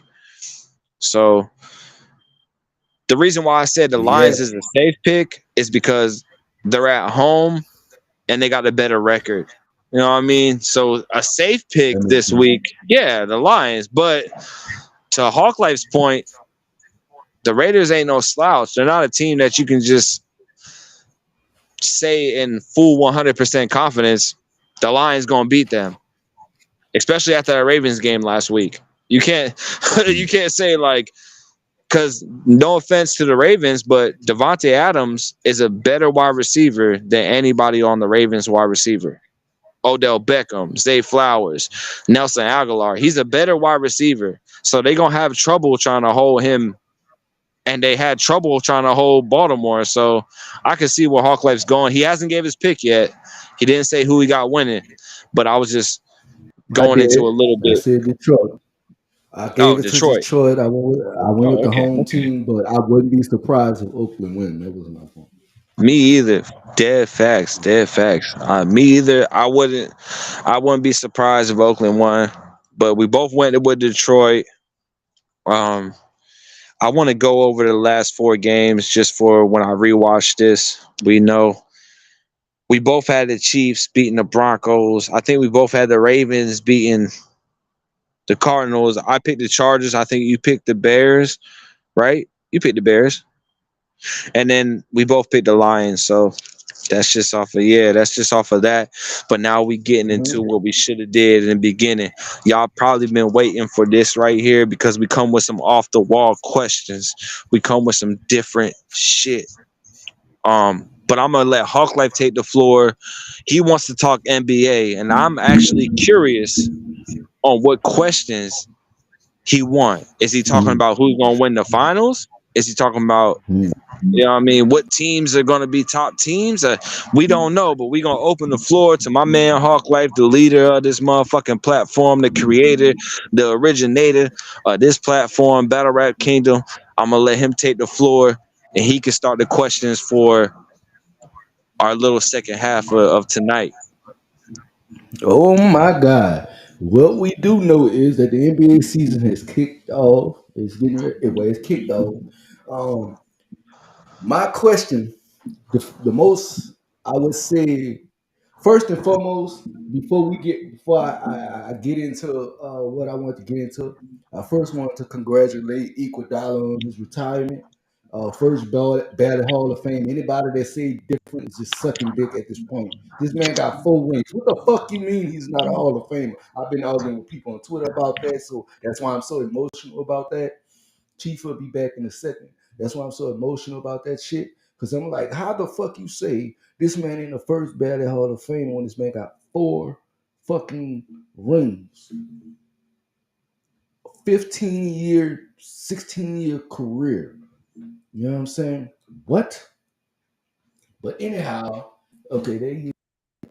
But what I was saying was first and foremost, congratulations to Iguodala on his retirement. Definitely a Hall of Famer in my book, even if they don't give him a Hall of Fame ballot. But from what I heard, he's a first ballot Hall of Famer, and I believe it myself. There's a lot of fans that don't think so. That's their damn opinion. You can't say a person that has 4 fucking championships is not a first round ballot Hall of Famer. That's just ridiculous. Now, off that subject, once again, congratulations to Iguodala. Cause he Facts. he did his thing. My question is what's going on in Philly right now? 'Cause we've been hearing a lot of what's going on in Philly right now. A lot. And we've been Harden talking a has lot yet, too. yes, Harden has yet to go to any practice. He asked for a trade. He has yet to go to any practice. Now I know they could fine him per game if he decides not to play in the regular season. The rift behind that situation is the GM of the 76ers lied to Harden and told him he was going to give him a supermax contract, which he did not. So this is the cause of Harden not wanting to play. But my question is, do Harden deserve a supermax contract, and will he eventually get traded, or is the best option for the 76ers to hold him to the next year and then get rid of him at a cheaper price? I would like to answer that before you put your input in. And I know you were asking me to answer first. I'm just saying that for the fans who don't know that we already have this chemistry about what we know when someone's asking a question, that you're going to let me go first. No. I love James Harden. Trust me. I watched him in Houston. I have so many friends that love James Harden. But you point out, what has he done for the 76ers? His productivity for the 76ers. Should they wait a year? Fuck no. The man don't want to play for you. And this is not me being aggressive, or this is me actually feeling the way I feel about James Harden. Move him now. Do I feel like James Harden is going to go to a contender team? No. They're going to go with the best option. They're going to do James Harden dirty to where you want to go. He's not going to go to the Celtics. He ain't going to go to Milwaukee. He's not going to go to the Lakers. He's not going to go to one of these big teams that's contending. Right. He's probably going to go to the Trailblazers or the Charlotte Hornets or something like that. You know what I mean? The Pacers or the Raptors, because the Raptors still want somebody who can move the ball around. I feel like the Raptors is the biggest fit for James Harden because they didn't get Damian Lillard like they wanted. But we can't sit here and say that James Harden has been James Harden on the 76ers. I'm sorry.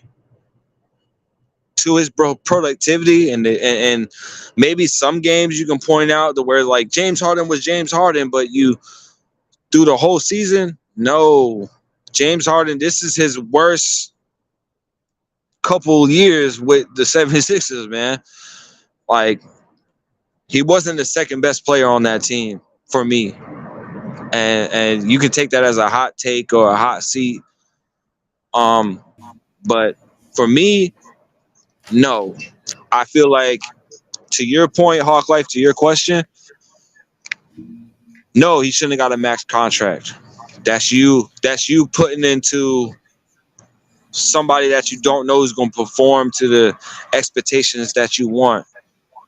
So, no, I would not give James Harden a max contract. I think they're right on that. And no, to the second part of your question, I would not wait till next year to move him or wait till the middle of the season. I would move him now and get that negativity out your locker room now. Would I move Joel Embiid? And that's my sub question to you. Yes. I think the 76ers need to start off fresh. I'm sorry. Joel Embiid has injury-prone things. You know what I mean? I don't think either one of them is. I think you just start off fresh. You take a trailblazer approach and you get a lot of picks and you start off fresh and just Philadelphia for basketball-wise, wipe the slate clean and build from there. So after you answer your own questions, my sub question is: should they also get rid of Joel Embiid? But I'm gonna leave the floor to you. Good question, because that was gonna be my next point. My next question. Good question. First, let me say with the James Harden situation, a little background on the contract thing. Before James Harden signed with the 76ers, he was given a guarantee for at a later date for this year, I guess, to get a Supermax contract. And my problem with that is, and I understand business, but my problem with that is don't make promises you're not willing to keep or you can't keep, right? You when you sit in a room and you're swaying a person to come to your team, and it's just like um the presidents when they dangle shit in front of you and tell you they're gonna do this and do that and do that. Expect some of that shit they not to do. Was that hard expectations a little over? Maybe it was, but you can't blame him when it was told to him. So he treated it as treating this guy as a man of his word. I can't think of the GM name right at this moment, but he treated it as uh taking him as a man of his word because he knows him. He used to be one of his coaches in Houston. Um, and why I'm doing this, I'm looking for it because I do want to give y'all his name. Fact. He was. He was. He was. His name is Daryl Morey, right? Yeah, Daryl Morey. And the thing is this: I feel like this the reason why I feel like they should wait till next week, right? Because he on like a 50 million contract, maybe like 30 to 40 million guaranteed, right? Right now. This is not a max contract. The max contract will be about 250, 200 million per se, right? They are looking at cost management, right? Trying to get something back, trying to salvage something. If I was 76ers, that's what I would be looking at, right? If I was Morey, I would wait till next year, either force him to play, or if he decides to sit out, fine him. Which he could pay the money. He ain't tripping. But I would do that and then wait till next year when the value of that contract go down, then get rid of him. Now, he even All right, had hold on. I want to say one thing real quick. I disagree only because James Harden has proved to be, when he was with the Nets last year with the Houston Rockets, he's not going to go for that sitting out shit. He's not like, all right, to go back to another point you made, business, when you in a business with a corporation, or because whether you want to agree or not, I'm going to tell y'all that NBA is a corporation. They going to lie to you to keep you around. Just like they right, going to say things that you want to hear for right now, but later on it's going to switch. And the reason right, why and it that was switched for my James point. Harden, they're saying, hey, if we give you a max contract, we can't get you another piece with Joel Embiid. So in their Right, mind, they're saying, we can't do that right now. You want it to be, and I think James Harden kind of brought it behind it, brought himself, but like, you want your shit to be renewed now instead of waiting till you got an option to go to free agency. And I wouldn't wait. I would ship him now. I would ship him to right. the, not to the best team for his interest. As the 76ers general manager, I would ship him to the team that's going to give me the most back, who's willing to give me some first Right, round, second rounds. You know what I mean? right. I wouldn't wait, But ain't too because many, if my you bad, have ain't him too sitting many out, people that's tugging money them that like you can't get back. That's a team that, a player that's not going to play. And so I would ship right. his ass now. But I'm gonna let you get the floor back. I just wanted to comment on that real Yeah, quick. but if they ship him now, they'll lose more than they'll gain. That's why I said it makes sense to wait till next week. If I mean next year if they decide to do so. Um, but like I was saying before, the thing is, I do understand business. I do understand selling shit to people, but understand when you say shit, you got to understand that regardless if you intended to do it or not, when that person feels some type of way, he have the right to because you said something and he took you as a man and his word off of trust in the relationship that y'all had built over the years. This was not about nobody else in the 76ers organization but him and Daryl Morley. Okay. And he feels some type of way because of the Morley situation. I agree with you for as far as that's probably what they was thinking in the office, and that's cool. But if that was what you was thinking, you should have sat down and had a conference with Harden and let him know, y'all sat down and communicate. That's why I said lines of communication got to be open, right?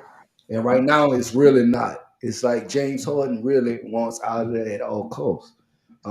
Me personally, if I have a disgruntled employee, rather if I want to win or lose, I'm gonna let him go because I don't want nobody to be where they don't want to be. Right?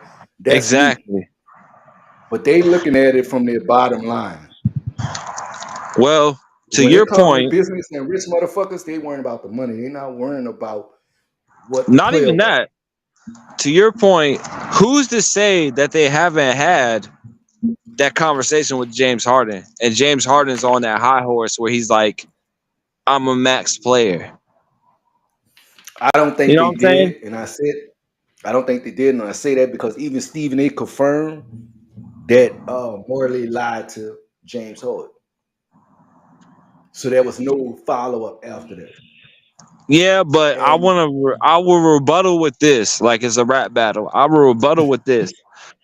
When you a businessman, like I said previously, you're gonna lie. yeah, You're going to tell them that you're the piece that we need to get them on that team. But later on, it's gonna switch.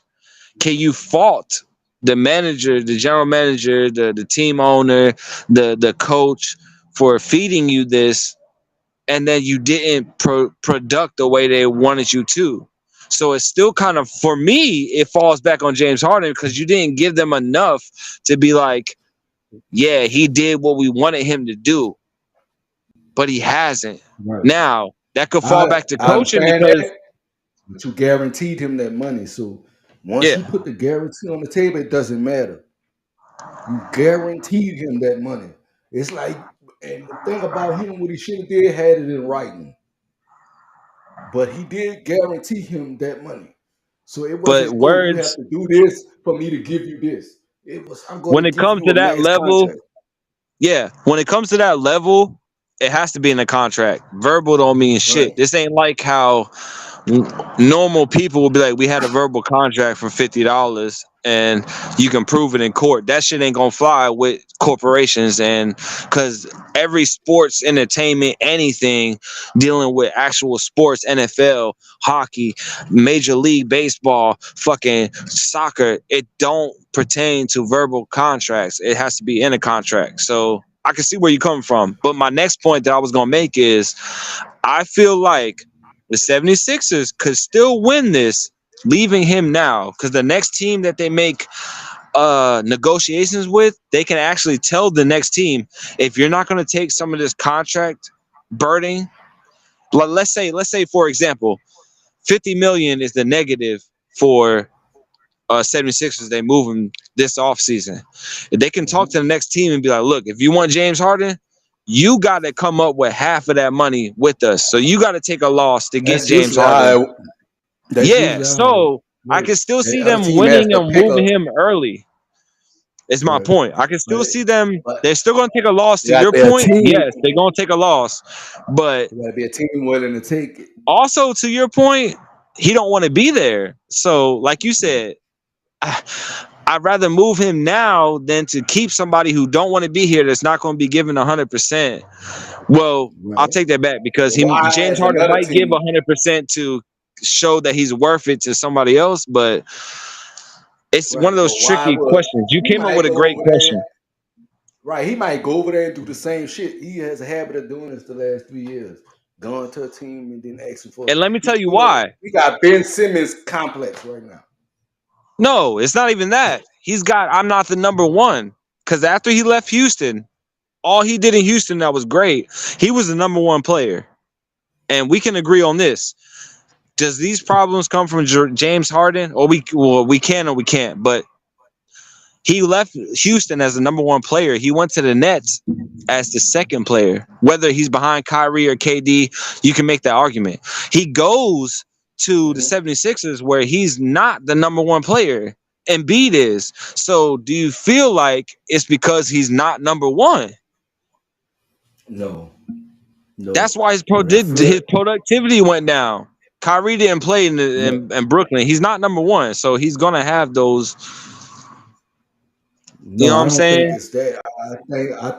I do. think it's some people have friendships beyond basketball, and his friendship with Daryl Morley is beyond basketball. So, and I feel like as a friend, he didn't expect him to lie to him. He took that a certain time, but maybe being a little childish in that aspect. But he took it like, and I agree with you. He got to take some fault for that as well, and understand how that business works. And I'm pretty sure he does. But they make it so now that the players got a lot of control. So they don't want to be somewhere. They can sit there. Don't want to be there. They, But to different shit. another point, before you finish your point, I just want to cut you off for 1 second. What they say about friends and family in business, it's not going to end well. Yeah, don't mix. So for you to lean on the friendship side on a business side, you know what I'm saying? Like, you can't say that your friendship with Daryl Morey is going to lean into the business side. And plus, he doesn't make the final decision. It's the owner. So at the same time, maybe James Harden's going after Daryl Morey, and it's not his decision. It's the owner's decision. And he's just trying to find someone to be mad at. If the coach is saying, the coach can say all day long, I want James Harden, but the owner says, no, I'm going to ship him, then it's really on James Harden and the owner. So maybe Daryl Morey is still trying to keep up his end of that contract and keep his promises, but the owner of the team is not allowing that to happen. So now he's taking it out on the coach. You see what I'm saying? Yes. But let me also point this out. Just so that you know, Harden put out a message saying that his relationship with the office of the 76ers is irreparable. I said that last week. Yeah, I know what you're talking about. Go ahead. And I do think he also holds the office responsible as well. But I feel like he holds, like I said, I feel like he holds Morey to a higher standard, and I understand that too. Because if you my partner, even though these people telling me no, you're my partner. You supposed to fight for me. Now that's to say he didn't. Not to say he didn't fight, but they say he lied. So therefore, he was already in cahoots with the office. They knew from day one they wasn't gonna give him a max contract. So to say that, I understand they were selling something. And to your point, maybe it was a cop out. Maybe the office said, you make this promise because when we break the promise, it's not going to be on you. And now that Daryl Morey can't really hold up on his end, now it's more on the office, but James Harden is still attacking him because he's the one that promised. So maybe it's that fucked up mentality, that fucked up like, hey, you kept your end of the bargain, but we're not going to keep it. So maybe James Harden is looking at Daryl Morey like, leave the 76ers because they fucked you up as well as me, and they didn't keep their word to you as well as me. So he expecting them off of the friendship with James Harden and Daryl Morey. James Harden's looking at it as like, hey, they lied to both of us. So why would you stay with the 76ers? Which in hindsight, not hindsight, but which in my opinion, like, why would I leave my job because you have to leave as well as a friendship? Because if we're actually friends, you wouldn't want me not to be able to feed my family, even though you got to leave. I might not have another job in the NBA, but I know you do. So it's really one of those situations where both of us is right. It's really one of them situations where, like, Daryl Morey, to be honest, might not have another job in the NBA. We all know James Harden does. He can go to a lot of teams and make that difference. But him as a coach, as a head coach, maybe assistant coach or often whatever the fuck you want to put him as. He won't be a head coach if he leaves the 76ers, Daryl Morey. So he's protecting his legacy. So to I me, understand. I feel like both of them have a valid point to their argument. Right. There's so many scapegoats that you can pick. Oh no, it's not the coaching. It's not the coaching that's wrong. It's the ownership. Or you know what I mean? Like Daryl Morey can't go nowhere else. James Harden can. So it's one of those situations where if you're really a sports fan, you can look at Hawk Life's perspective and be like, yeah, it's Daryl Morey. You look at my perspective, you can be like, yeah, it's James Harden. It's one of those things that didn't go right. Right. Because promises don't mean shit. Promises in this world, if you haven't learned as an adult, as somebody over the age of 23, 25, somewhere in there, you know what I mean? Like, promises don't mean shit. You hear promises from your bitch all the time. You hear promises from family members all the time. It don't mean shit in this business world. Promises don't mean nothing. So, you know what I mean?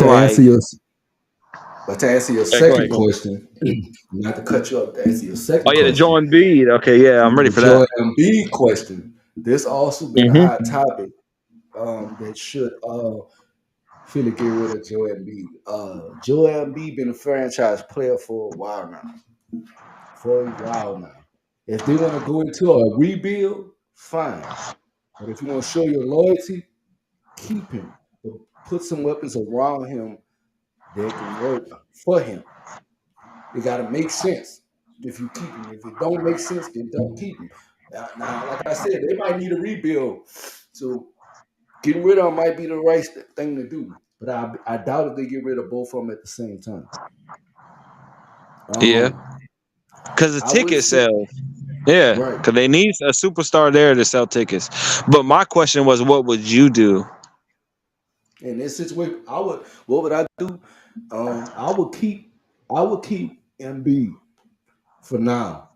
I would keep him and give him another shot next year to see what he can do. But I'll also try to put weapons around him that can help as well. And I believe they tried to do that with Harden. But Harden is such a self-first person. It's kind of hard to see how that was going to work. Not really, because I did feel like it blew not really. last season. And to your point, I want to point out something. He's a shooting guard. Joel Embiid's a center. So if you're a self person, you're going to want to assist. So it would have worked. So you can't really say they're not both a power forward and they're not doing the same job. Right. So I could see where James Harden could still. Yeah. But go ahead. I just want to point that out. Yeah. Yeah, it was solid last year. They went to the playoffs. It's some value in James Harden. He ain't trash. You know what I'm saying? It's value. Rivers got kicked out. right. Doc Rivers he got. Hey, let me ask you this question: do you feel like Doc Rivers got was it his fault or was it the players' fault in the playoffs last year? Because Doc Rivers got most of the fucking backlash of not making that team. It fell more on him. Should it fell more on Doc Rivers or should it fell more on the players for failing to pull off what the coach drawed up? Because honestly, I feel like for me, matter of fact, I'm gonna let you go first. What do you think? Because I'm gonna still keep my opinion, but Doc Rivers got shitted on about what happened last year in the playoffs. Do you feel like it was Doc Rivers' fault or was it more the players' fault for not capitalizing in the playoffs with James Harden and Embiid? I'm gonna say this first and foremost. Doc Rivers, a Hall of Fame coach, right? Hall of Fame, first ballot coach, right? He got this team to the playoffs. Everybody can't win the chip, right? You can't blame it on a coach if he got you to the well. It's up to you to drink. You know what I'm saying? I can get you to the well, but I can't make you drink. You know what I'm saying? I can give you all the tools to get you there, but you have to do your part, right? And I feel like the players hold some of the blame, but it shouldn't have came to what it came to today. I feel like Doc should have stayed. And I understand Doc getting a little older, and it's been a crisis with people hiring black coaches. So I'm not surprised they threw all this on. And it's not a racist thing, but this is facts. You know what I'm saying? So I'm not surprised they threw this on him and got him out of there. They replaced him A respectfully with scapegoat, a yeah. white coach. You know what I'm saying? This the shit the NBA does. So it's not, and not only the NBA, the NFL, there's very rare black coaches such and such. It's not to get into race, it's facts. It's It statistics. is. So look at it. And that's a white boy saying that. Oh, It is. It is. right. You know what I'm saying? And Facts. I feel like no, this wasn't on Doc Rivers. If you want to say the organization as a unit, cool, go with it. That's your opinion. But like I said, you can't. You could take a motherfucker to the well, but you can't make him drink. If he got him to the playoffs, he had already done his job. It was for them. He can't tell. All To right, this is finish. the thing about basketball. This is the thing about basketball. He can go to practice every day. Every fucking day, he can get this play, that play, this play, and that play. But he cannot make you go execute when it matters the most. That's on you. Facts. Facts. You know what I'm saying? You got to go out there and execute. You know what I'm saying? Every dog has their day. You know what I'm saying? Joe Kick and the Nuggets was on a different level last year. Is they gonna win this year? Hell no. But they was on a different level last year. You know what I'm saying? And I understood that. And I understood what Because they you was didn't know what they doing. were bringing. Right, right. You Now didn't know how people to know. deal with them. Now you know. Right. Yeah. Right. You know what I mean? Even LeBron couldn't handle Denver and Jokic. So it's not like, you know what I'm saying? I understand that point. You know what I'm saying? But at the same time, like I said, it's not neither one of them fault. It wasn't Doc's fault. I do know that his son is now an analyst. He's gonna be analyst for one of the games and everything with his dad and Yeah. shit like that. So Yeah. that's super dope. For Doc, he don't have shit to hold his head down for, man. He gave us a credible 20 some years, man. And like I said, it really wasn't his fault. He was the scapegoat of the situation. You know what Yeah. I'm saying? And I And then understand it. I want to point out this real quick. I'm not riding no homo. I'm not riding Hawk Life's opinion on that, but I feel like Doc Rivers wasn't the one to blame either, and we can agree on that. I felt like it was more on James Harden and Joel Embiid, to be honest. But to get into that Nuggets, and what they were last year, I feel like the Nuggets were the old school Spurs with Tim Duncan and Jamal Murray being the Ginobili as the starter, and you got Tony Parker. You got, you know what I mean? They're missing one little piece, and I feel like if they don't get that piece this year, if they don't pull off getting that piece, then Denver's going to not be there. There was a surprise team like the Raptors. No one thought the Toronto Raptors was going to win a championship with Kawhi until it happened. And I don't care what no one says, unless you were a big Kawhi fan and you were just riding the bandwagon. No one saw that happening.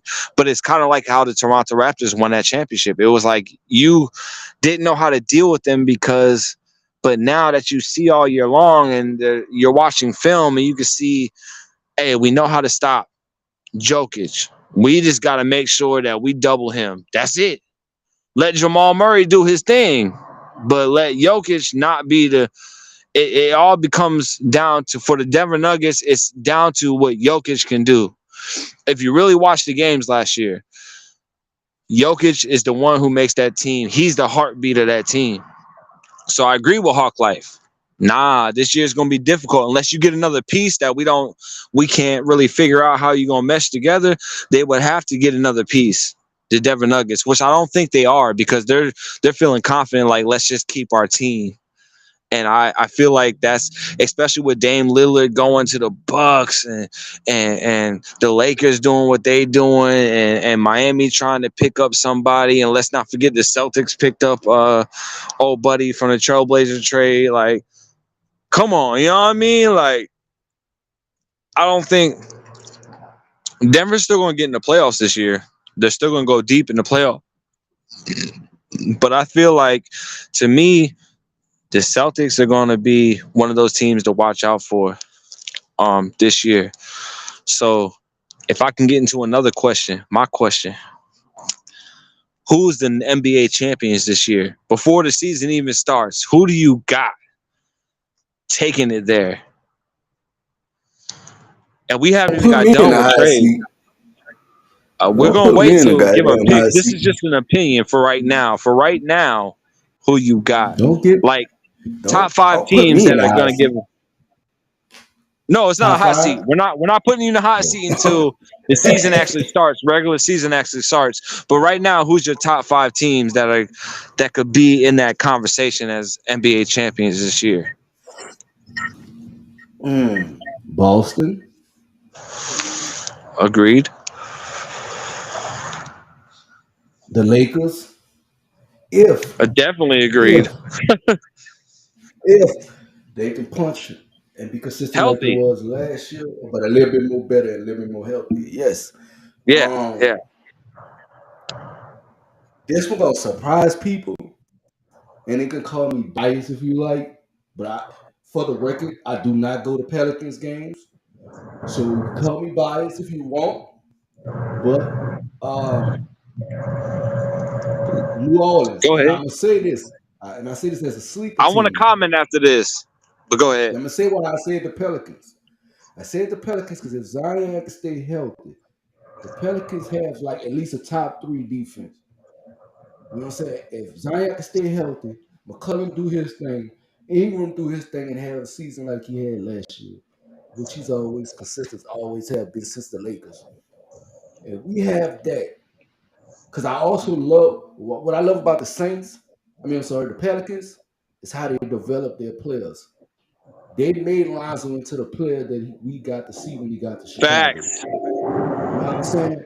Because it's a difference when you come play down here. We don't have good coaches as far as head coaches, but everybody that's under there have always been solid. We have always had a solid team. We might not have had the greatest, we might not have always a playoff team, but we always had a solid team, You always had a good on paper team. That's what I want to Right, correct. Yes. right, Whether they did what they were supposed to do or didn't, it was good on paper. Yeah, for right, NBA wise. Yeah. But right. I want to That's point why I say out, the Pelicans. yeah, to point out to that one, I want to cut you off because you already picked 3 teams. You picked the Celtics, the Lakers, and the Pelicans. For me, where I can agree with that Pelicans pick, maybe it won't be my team, top 5 teams this year. But the reason why I agree is if Zion has that feel of Shaq, and I'll explain why. Shaq never took the game seriously, to me. Whether he was dominant, he never really took into practice, and he already knew he was going to be a problem regardless. So if Zion actually switches over, which he has shown this year, that he was going to slim down a little bit, get a little more healthier, he was going to take the weight off his ankles, which he has. Yes, I can agree with you. The Pelicans could be a fucking problem because if he's losing weight to take off of those, because a lot of people don't understand. Yeah, he busting out the shoes. You want to make fun of him because he busting out the shoes. That was weight. The reason why he dunking so hard and he landing on his ankles, that's weight. So if he's taking off weight for this season to be more healthy, yes. Like no bullshit. And this is not me just jumping on Hawk Life bandwagon. No bullshit. Zion Williamson, if he takes it seriously, he gonna be a problem. Facts. He gonna be a problem for the Pelicans because if he can stay healthy, there's no one who can stop him. Most dominant big man in the game when he's healthy. Yeah, in the paint. What that does, that make that Jokic matchup look a whole lot fucking different. Not even that. It makes the Giannis matchup look a whole bunch different. It make the Jokic matchup look a whole bunch different. It make the motherfucking Celtics, it makes every matchup look different because if he's going to be healthy, that's the only thing that's held Zion Williamson back. It's health. It's not play. It's not dominance. It's health for Zion Williamson. So if he can stay healthy through the whole season, problems for everybody in the league. But I'm gonna let you already picked 3 teams. I'm gonna let you get through your next 2 teams. But I want to point out that, hey, for those who hate on Hawk Life opinion, nah, he got a solid point. If Zion Williamson can be healthy, it's over. It's you gotta take that in accountability. Because the only problem with Zion Williamson is health. That's it. Yeah, it's up. But Yeah. well, 14 would have to be Denver, and a Okay. 15 would have to be Milwaukee because I love that setup over there. Yeah, Honorable Milwaukee's mentions. looking crazy right now.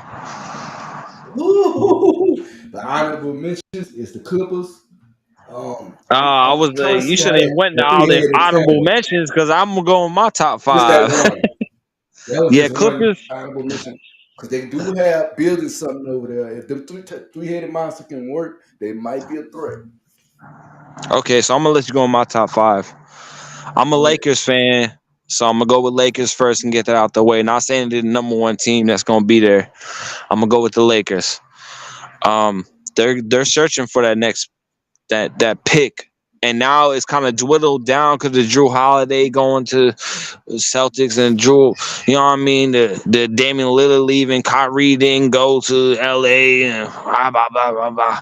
Cool, whatever. I'm gonna go with the Lakers. I'm gonna go with the Denver Nuggets off of shit. They just a problem. They a problem. I'm gonna go with the Celtics because they a problem. They a fucking problem. I'm gonna go with Miami. Miami a fucking problem. I'm not gonna lie. And I'll also go with. Damn, this last pick gonna be crazy. Uh, damn. So I got Lakers. I got Nuggets. I got Boston. I got Miami. I think the Suns. They got a year to play behind what they know. I think they could be a problem. Actually, hold on. It's between the Suns and the Warriors for me. If Chris Paul's coming off the bench and not taking over as a shooting guard, it's between the Suns and the Warriors for me. Let me sit back. Actually, I'm gonna go with an honorable mention after I name. I'm gonna go with the Suns over the Warriors because, and the Warriors gonna be my honorable mention because of this. The Suns got rid of Chris Paul, and I think Chris Paul is in that point in his career that he's gonna have to come off the bench, especially with the team that he's on. He gonna have to come off the bench and be that live wire off the bench. So I'm gonna go with the Lakers, the Nuggets, the Celtics, the Heat, and the Suns. My honorable mention is gonna be the Warriors because I feel like for the Warriors, having Chris Paul on your team, you're gonna have to figure out where he gonna fit. Now, could they still win it all? Like for me, I don't know because if you move Chris Paul to a starting spot, you're gonna have to move Steph Curry to the shooting guard, or vice versa. You're gonna have to put Chris Paul at the shooting guard, Steph at the point. But I feel like if they make Chris Paul a starter, he's gonna have to play.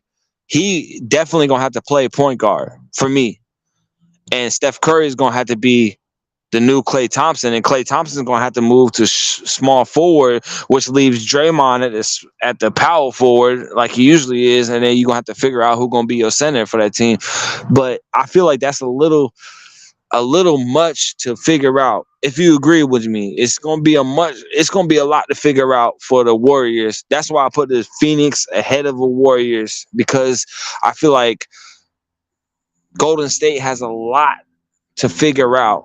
And then they're going to have to figure it out throughout the season because if Chris Paul can't be that passing person, which he has become in a little bit, he has become more of a real point guard than in the past of shooting Not to first. cut you off.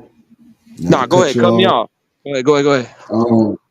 The projected starting lineup for the Warriors is Steph Curry, Chris Paul, Klay Thompson, Wiggins, and Looney, which I find very interesting. Oh, hold on. You cut me off, but I'm gonna cut you off. If Chris Paul's at the shooting guard position, I don't know, bro.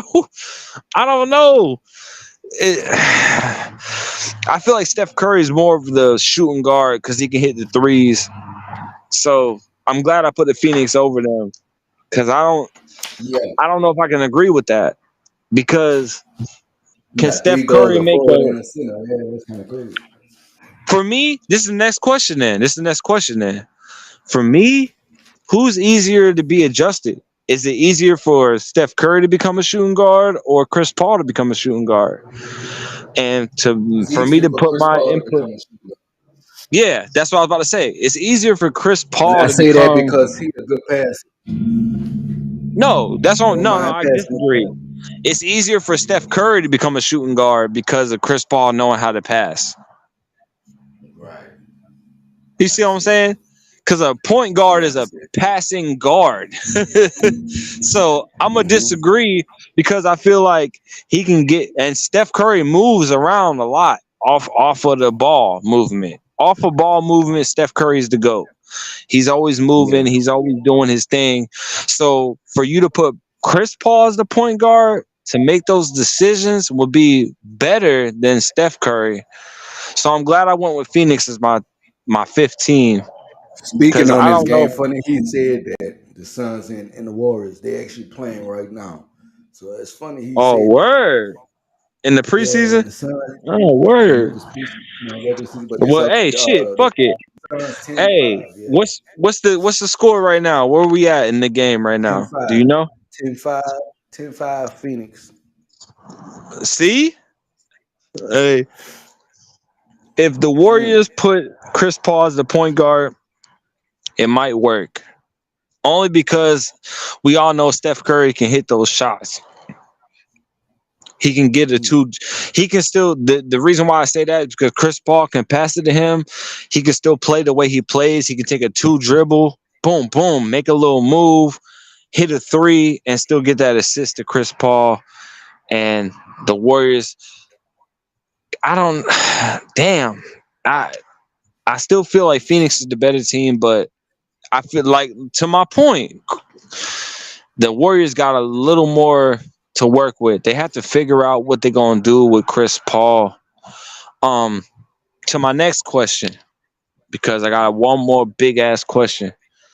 What's the last couple of trades before the regular season that could really change the narrative on who's getting to them playoffs and who's getting to them finals?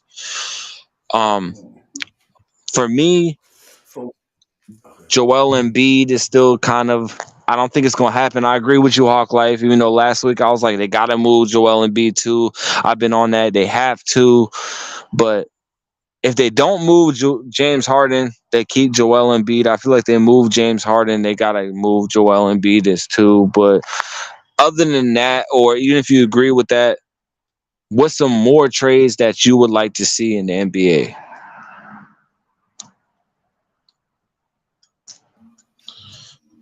Okay, I was definitely gonna say them trade rumors going around Philly could change the landscape of a lot of shit, depending on where those two players go. If they get traded this year, or one of them get traded this year, one of them get traded next year, still change the landscape. Um, Other trades that I've been hearing about, I heard one coming out of Chicago with Zach LaVine. Them moving away from Zach LaVine, which I don't think gonna happen because Lonzo out hurt. I don't think it's gonna happen this year, but maybe next year. Or maybe at the middle Other, of the year before trade deadline. right, Yeah, yeah. right. Maybe after Lonzo come back. Another trade. That's a good question. There's been some trades out there. Oh, another trade I heard about, and it might happen. I don't know how it would change the landscape of things depending on where he goes. The Donovan Mitchell trade from the Cavs. I heard people was talking about that. Yeah. Cavs is gonna move away from him. Um, I don't know if they're gonna move away from him right now. I don't know because I don't know how many weapons they got over there. If it's beneficial to them to do so or not. But it depends where he goes. I Because he will say one of them one players thing. that If Donovan Mitchell goes to the Nuggets, it's over. mm, Because he can't go to Chicago. I mean, he can't go to Miami. He can't go to the Celtics. He can't go. to the Warriors. He can't. You know what I mean? Like a Nuggets trade with Donovan Mitchell would be fucking crazy. So yeah, those are the trades that I'm looking at right now that I know of for sure. That could make real impacts. Yeah, man, it's this season starting off with a motherfucking bang, man. I hope y'all tapping in because we're gonna be talking more about basketballs in these sports highlights. Because you know the spotlight Yeah, but sport I is really got one keeping more thing to sports say. and highlight. I'm gonna answer my own question, Uh-oh. and this is gonna be a hot topic. Let me take a little shot real quick. This is gonna be a hot topic. I ain't gonna lie.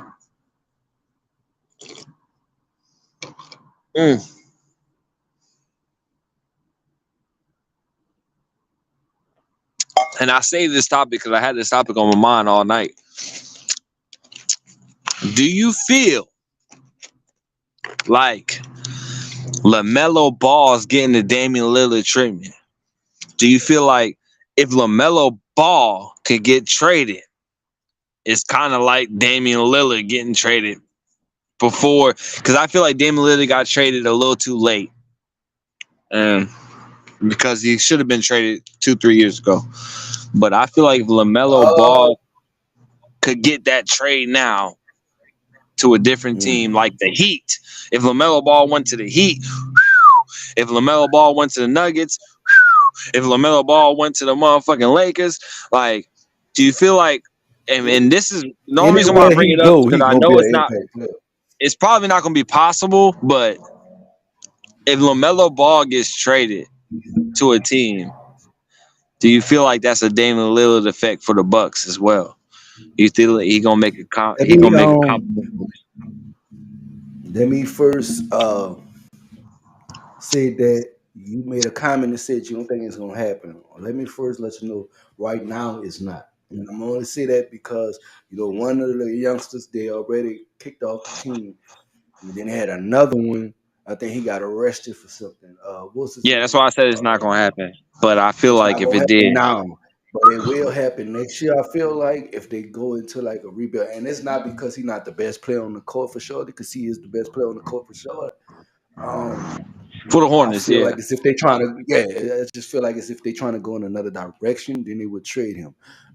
His best fits for me would be, and it's an uphill battle because we know how that relationship ended last time, and it was because of his dad. But he in a more humble state now, so I feel like him going to the Lakers and him playing with LeBron almost fucking unstoppable. And let me give you my top spot real quick. Yeah. I love the Lakers. I love them.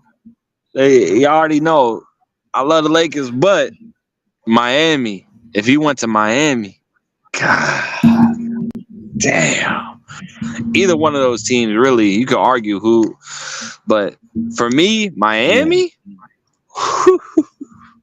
Yeah, Miami is a good look too, but the Lakers will be his best chance at a win. But Miami is definitely looking good as well. I can see that him playing for Miami, but the Lakers will be his best chance at a win. And for LaMelo, I don't think it's about the win. He loved the game so much, you can tell by the way he plays. He just want to play, but that's the Damian Lillard effect I was speaking on, because later on, Damian Lillard's at that stance in his career. He got to win a championship to validate him for being a top player.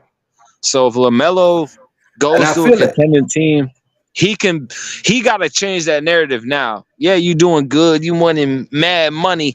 You getting mad money in Charlotte. Yeah, cool. But a lot of people, in their opinion, is always going to go to, did you win a championship? Yeah, that's for any player. Yeah, that's for any exactly. Player. That's definitely exactly. Question. So should he move on from Charlotte now, or should he stick around? I don't think Charlotte's going to get a championship anytime soon, in my opinion. But I don't think they're going to get a championship anytime soon. Like I said, eventually he will move from Charlotte. It might be next year. Like I said, depends on where they're trying to take the direction. When it comes to trades, unless he asks for it, it's going to really be up to the team direction. I don't think Jordan's going to. This is why I said I don't think he's going to move. I don't think Jordan's going to let go of that that player, especially with his history of not getting it right as a GM and shit. Like Jordan's not gonna move on from LaMelo Ball, and we all know he Right. owns some of that team. So he's gonna fight for keeping LaMelo Ball and try to find him a piece to go to Charlotte. And if That's what James the Harden went to problem. Charlotte, can you imagine James Harden Man, going to Charlotte? that'll be dangerous, but they're gonna need a few more pieces. Exactly, they're gonna They're need a gonna need big a few man. more They pieces that can blend definitely gonna right need with a it. big man. And James Harden, they're gonna have to play unselfish. He's gonna really have to realize he don't need to carry the load. LaMelo gonna do his thing. He gonna get you 20, 25 points on a good day. For You know what I'm me, saying? and So this you might, gotta and you could understand. probably agree or not. I got another question. If LaMelo Ball did leave Charlotte, they would have to get DeAndre Ayton from the Trailblazers as well with James Harden to make that team in Charlotte do some shit. To be honest, It'll be a rebuild. I can agree. It's gonna be a rebuild. I agree. Like I said, yeah, I think if DeAndre Ayton with the Charlotte Hornets, yeah, it definitely would be. It definitely would be. But we got let the season play out, see where they go. But I definitely feel like year two, LaMelo will go somewhere else to play by the year two. So he is one of those players that is definitely going to be the face of the league when LeBron retires. He's definitely that person. He definitely has that type of potential. Having the pieces around him to really do shit. When he get that, it's gonna be real trouble for a lot of people. Real trouble. Real trouble. I feel like Charlotte on the cusp of doing something special. So they're right there. But that was a dope question, man. I think his connection couldn't. Now he gonna come back. But man, like I said, man, if you was tuning in, man, it's for Spotlight Sports. Well, we put the spotlight on the sports. We thank you for watching. We thank you for tuning in, chopping it up with us. If you want to send donations, the PayPal is at the bottom of the screen. That's all by choice. We ain't forcing you to do so. But if you choose to do so, we thank you very much. We thank you very, very much. We got other stuff coming up to tap into what we got the fuck going on, man. Because you know it's a vibe over here all the time. It's a vibe. Yeah. But I'm gonna see if Chief's gonna come back in a second. If we don't, we're gonna wrap it up. There good. he is right there. Nah, you good. I want one thing. I want to say one thing. That's it. It's not a question. It's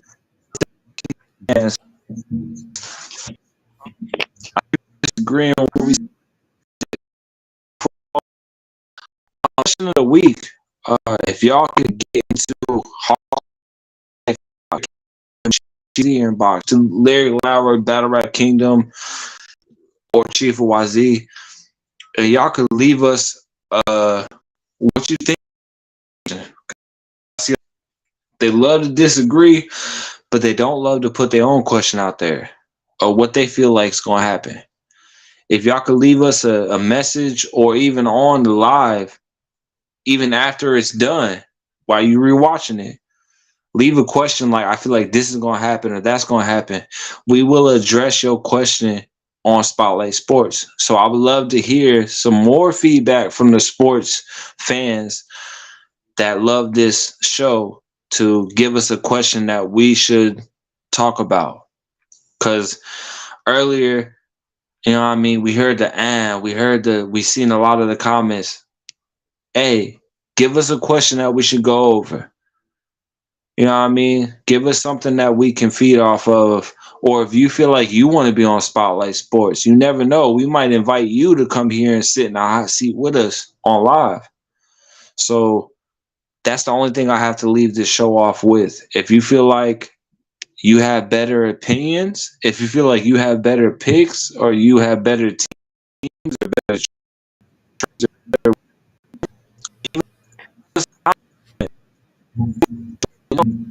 bring you on the show. I'm the show.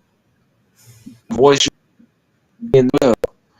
So this is a sports show that we invite everybody to be on. So if you ever want to jump in and leave your opinion or leave how you feel about sports, the spotlight's on you now. Leave us a message. Leave us Yes, a comment sir. to join. And that's all I want to leave it off of. It was a great show.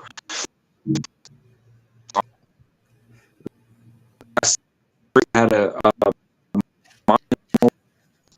week, and like I point out, every week I keep the platform and when I can't we should go down. Like, I'm thinking about You cutting out. I'm in my room. You hear me? Yeah.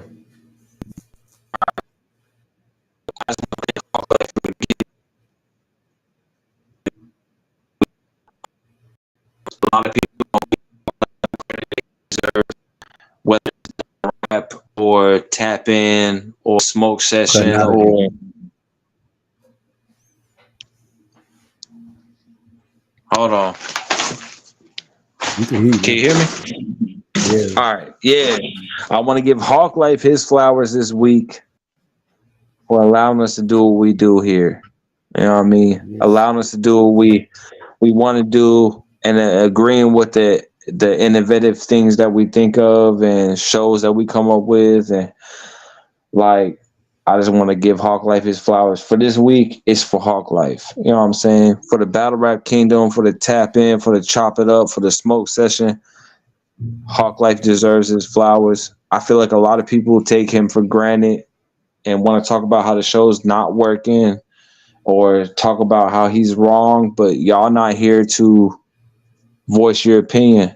You don't come on the show, so you can't tell. Hawk Life has the balls to put it all on the table. No homo. So I want to give my flowers to my brother, Hawk Life, and allow him to have that moment where, yeah, you've been doing your thing. You know what I'm saying? And that nobody else getting flowers this week. It's all for Hawk Life for me. You know what I mean? That's my brother, so I'm gonna tell him what he doing right. He made some major moves. He's making major moves right now. We're not gonna go over, but Hawk Life, I tip my hat to you, brother, because you're doing your thing. You know what I'm saying? Regardless of how anyone else feel, Fuck you the did your haters. thing. Nah, fuck the haters Exactly. for real. Nah. I let me tell you something about me. I can't do it without the people that I chose to put in a position of power. You understand what I'm saying? And as a great leader, you gotta know how to build a great team. And you gotta also trust your team. You know what I'm saying? And that's what I do. You know what I'm saying? And that's why I was telling, and this is a side note before we close. I was telling a fellow the other day, you know what I'm saying? We don't have to sell you.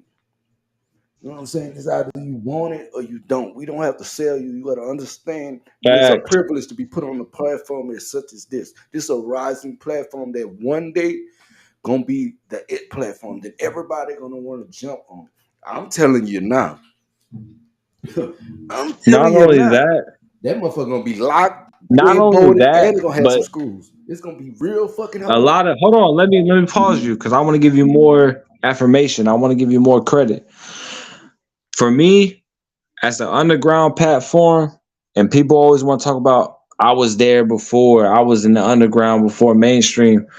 This is where you go to have that underground spotlight, whether it's interviews, not sports. We're not talking about spotlight sports. We're talking about if you want to have an underground presence, it's Battle Rap Kingdom. Whether you battling, whether you an artist, whether you just a person with an opinion, this is where you come to. Whether you want to get on regular topics on Chop It Up and talk about regular topics, whether you want to be a battle rapper, this is where you go to for underground. So if you really feel like you an underground artist that's not getting a love, or you feel like you starting at the bottom, this is where you grow. Battle Rap Kingdom is where you grow to become a better artist, a better sports talker, a better artists and chop it up, or whether you're just into news and you want to go into chop it up and talk about the news, this is where you come to. So if you really an underground artist and you want to get your voice out there, or you are underground analyst or underground newscaster, this is where you come to. Point blank, period. That's all I want to say. Battle Rap Kingdom has covered everything for everybody. You can find a home here, period. And that's what I'm gonna leave it off on. You can find a home at Battle Rap Kingdom if you just open the door. If you just message Hawk Life and try to get into it. The door's open for everybody. So there's no excuses. You can come on here and find a home, period. And that's all I gotta say. He said pretty much everything that was said. You know what I'm saying? Like I said before, I say it again. If I choose you to be on this platform, or I decide to work with you, it's a privilege. When I pick people, I'm not looking at their content, their status, and none of that. I'm picking them because of Fact. who they are. As not only an artist, but how they approach themselves, how they do this, how they do that, and do this. I don't have shit to prove to nobody. If you're looking for special treatment, this ain't the place. We are equal here. You know what I'm saying? And that's period, point blank, period. Shout out to everybody that tapped tonight, because I saw y'all. Even though some of y'all was going in and out, I saw y'all. Shout out to everybody that tuned in Saturday.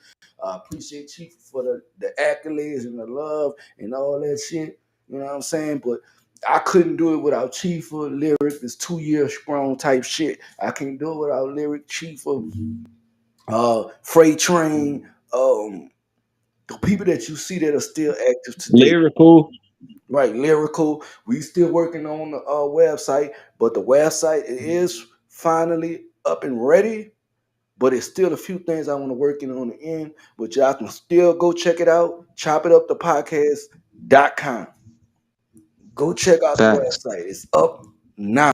You know what I'm saying? It's still under construction, but it's up now because y'all been waiting that long. I'm releasing it now. Chop it up the podcast.com. And you know how we spell it. CHAPDAPODCAST.com. And I guarantee you, you won't be disappointed. Go check it out. We still got some work in progress. If you artists with music, send me them MP3s so I can put it on that website. Okay. Speaking about music, be on the lookout for Lyric to drop our song with Hawk Life. Fire. And we've been waiting for a minute just for a reason. Fire. Just let y'all know on some different tip. Y'all didn't. If y'all don't believe Hawk Life got them bars, you sadly mistaken. Because he doing battles, he doing songs, and we got a fucking banger. For those who waiting for the Reggie Youngblood and Chief of YZ feature to drop, it's dropping tomorrow. I'll tell you now. I'm dropping it tomorrow. So, but it's going down. Second annual. Don't sleep on Hawk Life. Chop it up. He doing his thing. Awards. Y'all got about a few more days.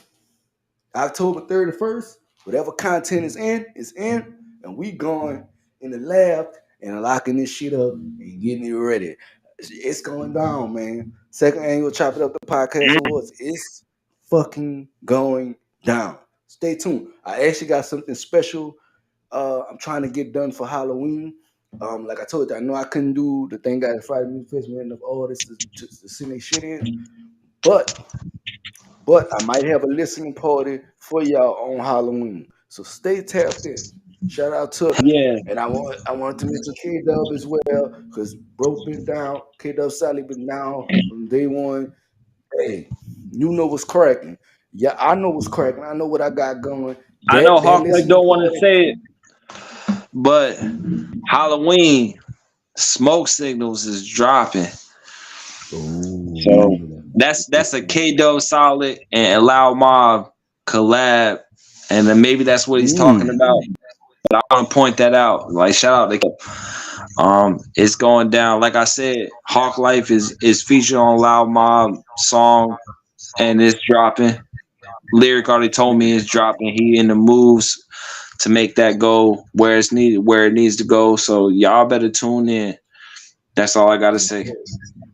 Spotlight Sports, where the spotlight is It's on. on sports. And by the way, Chief, you need to make an intro song for this shit. For real. An Like, intro. I will. If you want me to make a spotlight intro song like I did for yes. Chop It Up, I will. Yes, That we Chop It Up need intro is fire, and y'all better expect for that to come back. Oh, another thing in the future, I want to let everybody know we going back, depending on when I go back to work and shit like that, my schedule is not gonna be the same as it is now. For certain things, I'm gonna try to keep Tuesdays and Saturdays open for the battle rap and the sports spotlight. But it's gonna be a lot of more pre-recorded shit from other shit besides that. Like we said, the pop-ups are now pre-recorded now, fully pre-recorded. The Saturdays is still live. The sports spotlight is still live. If it comes to it where I can't be there for the Tuesday nights, we'll record it earlier Tuesday, and I'll have it already set to go live Tuesday And I anyway. would like to cut you off real quick. Y'all better understand if we move it to a Wednesday or Thursday before the game, like Hawk Life just said, he just let y'all know.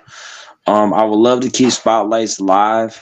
So if we gotta move the date to fit Hawk Life, we will. So y'all just stay tuned for the announcements and when he does his announcements on Battle Rap Kingdom, because we all know people have lives that are behind the scenes. Even if behind the scenes and it's more, hey, we can't do it because of this, that, and third. Just know that y'all stay in tune, because if we move to Thursday or we move to Wednesday, it's just to bring y'all a better product. You know what I'm Yes. saying? It's not to move a date just to bring the same show. It's because people that are the background. So please be patient. Please understand that we only making moves on Battle Rap Kingdom, and I'm speaking for Hawk Life as well as me and Lyric. We're only making moves to make the show stand out the way how it has been. So please don't hold it against us if we move dates or we move time or we do it during the day, because people have life, they have work, they have families, they have things that go that mean more than just a show. And we understand that. You know what I'm saying? So please don't come after nobody for moving a date or not having a show when it's supposed to be done, because you don't know what was going on behind the scenes. Like Lyric not being here tonight. Please don't hold it against Lyric Lauer because he had family obligations or he in the hospital or whatever he got going on. I'm not going to say which one's which, but y'all don't know what people are going through at the same time. It was people want to point out that wasn't around. No, he had medical issues and he was still around more than other rappers. So you can't say that took advantage or did this or did that, because you don't know what's going on with his life. So I want to respectfully say, when things go down, don't make your own opinion. Really listen to what Hawk Life has to say about those announcements and what he says Yeah. about other rappers Yeah. or Yeah. platforms. Facts. Stop being so hypercritical if you ain't participating. You feel me? And I noticed that everybody got something negative to say, but nobody ain't supporting. You know what I'm saying? But shout out to everybody that like the sports spotlight sports real. And motherfucker did go over 100. Shout out to everybody that liked it. And yeah, I knew y'all was gonna fuck with it. I'm trying to make my reels a lot more better. I'm growing on Facebook. I'm growing everywhere. Um, YouTube now, you might see me outside streaming some shit on my phone, just outside going crazy. Cause now I can go live from my phone on YouTube because I hit 1,000 subs. So now I go live on my phone if I'm not at home. That's the good thing about YouTube. But Exactly. Road to 1,000 but has been accomplished. Now we going to road to 2,000, motherfuckers. yeah, and 3,000 watch timeouts. Let's get us there so we can get monetized on YouTube. That's what we missing. 3,000 watch timeouts. Let's get there. I had them at one time. I don't know what the fuck happened, but I had that way before I had 1,000 subscribers, like year Y'all ago. And we sleeping. seen That's it what all it the way is. out. You know what I Y'all mean? But sleeping. Wake up. yeah, we're gonna shake it back. We're moving back up. We're gonna shake it back. We're gonna get it done. If we don't get it done by the end of this year, we'll have it done by the end of next year. I'm speaking it into existence. We will be monetized on YouTube by the end of next year. I Facts. promise you. We pushing, we doing heavy. If you fucking with us, we fucking with you. Like I said, if you're artist, you got music, you want to interview, anything, you hit me up. We still free for right now. Still free. I've been charging, supposed to be charging, but I still do them for free. Like I work with the artists. You know what I mean? I work with you. I'm gonna work with you. But just know that free shit gonna run out to what I'm tired of. Not Yeah, gonna I'm be gonna tired be of. less humble for you, Hawk Life. Today's price is not tomorrow's price. Yes, sir. That's Today the best is way to say free. it. Tomorrow it might be $25, $50. So y'all need to get it in now. Fuck that. Mm, Get it in now. mm. See, when we take out, don't wait till motherfucker be at that motherfucker and turn into like goddamn $1 million worth of game. Everybody talking about, man, I'm gonna get on the podcast. You know what I'm gonna do? Act like I don't even see the message. You know that? That's what I'm gonna do. I'm gonna do like some of y'all Yeah. do when we do shit and you act like I don't see it. I'm gonna act like I don't see it too. That's what I'm gonna do. But besides that, you know, I ain't got too much else to say. But one more final announcement, and I spoke this in the Better Rap Kingdom chats. I've been watching what's going on. I seen who popping up, who not popping up. Like I told people, Saturday will really tell me who else I need to get the hell up out of here, out of Battle Rap Kingdoms freestyle chat or whatnot. So show up. I understand what a lot of the ladies do pre-recorded shit. They like to prepare their on beat type shit. So I understand that.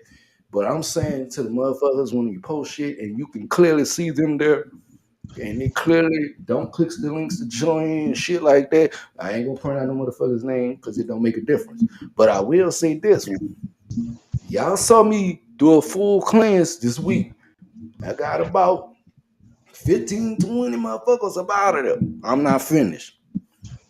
You And won't I would see it like to coming. speak I'm not finished. on You this don't topic support as us, we're the not gonna support you. Now, on with this that being topic as the freestyle like, general manager. I would on the want to point sport, out that thank I you agree very with much for Hawk Life. tuning in. We'll see you next week. Yeah, but I want to Yes, point out sir. one thing real quick because I didn't have nothing else to say to you brought up this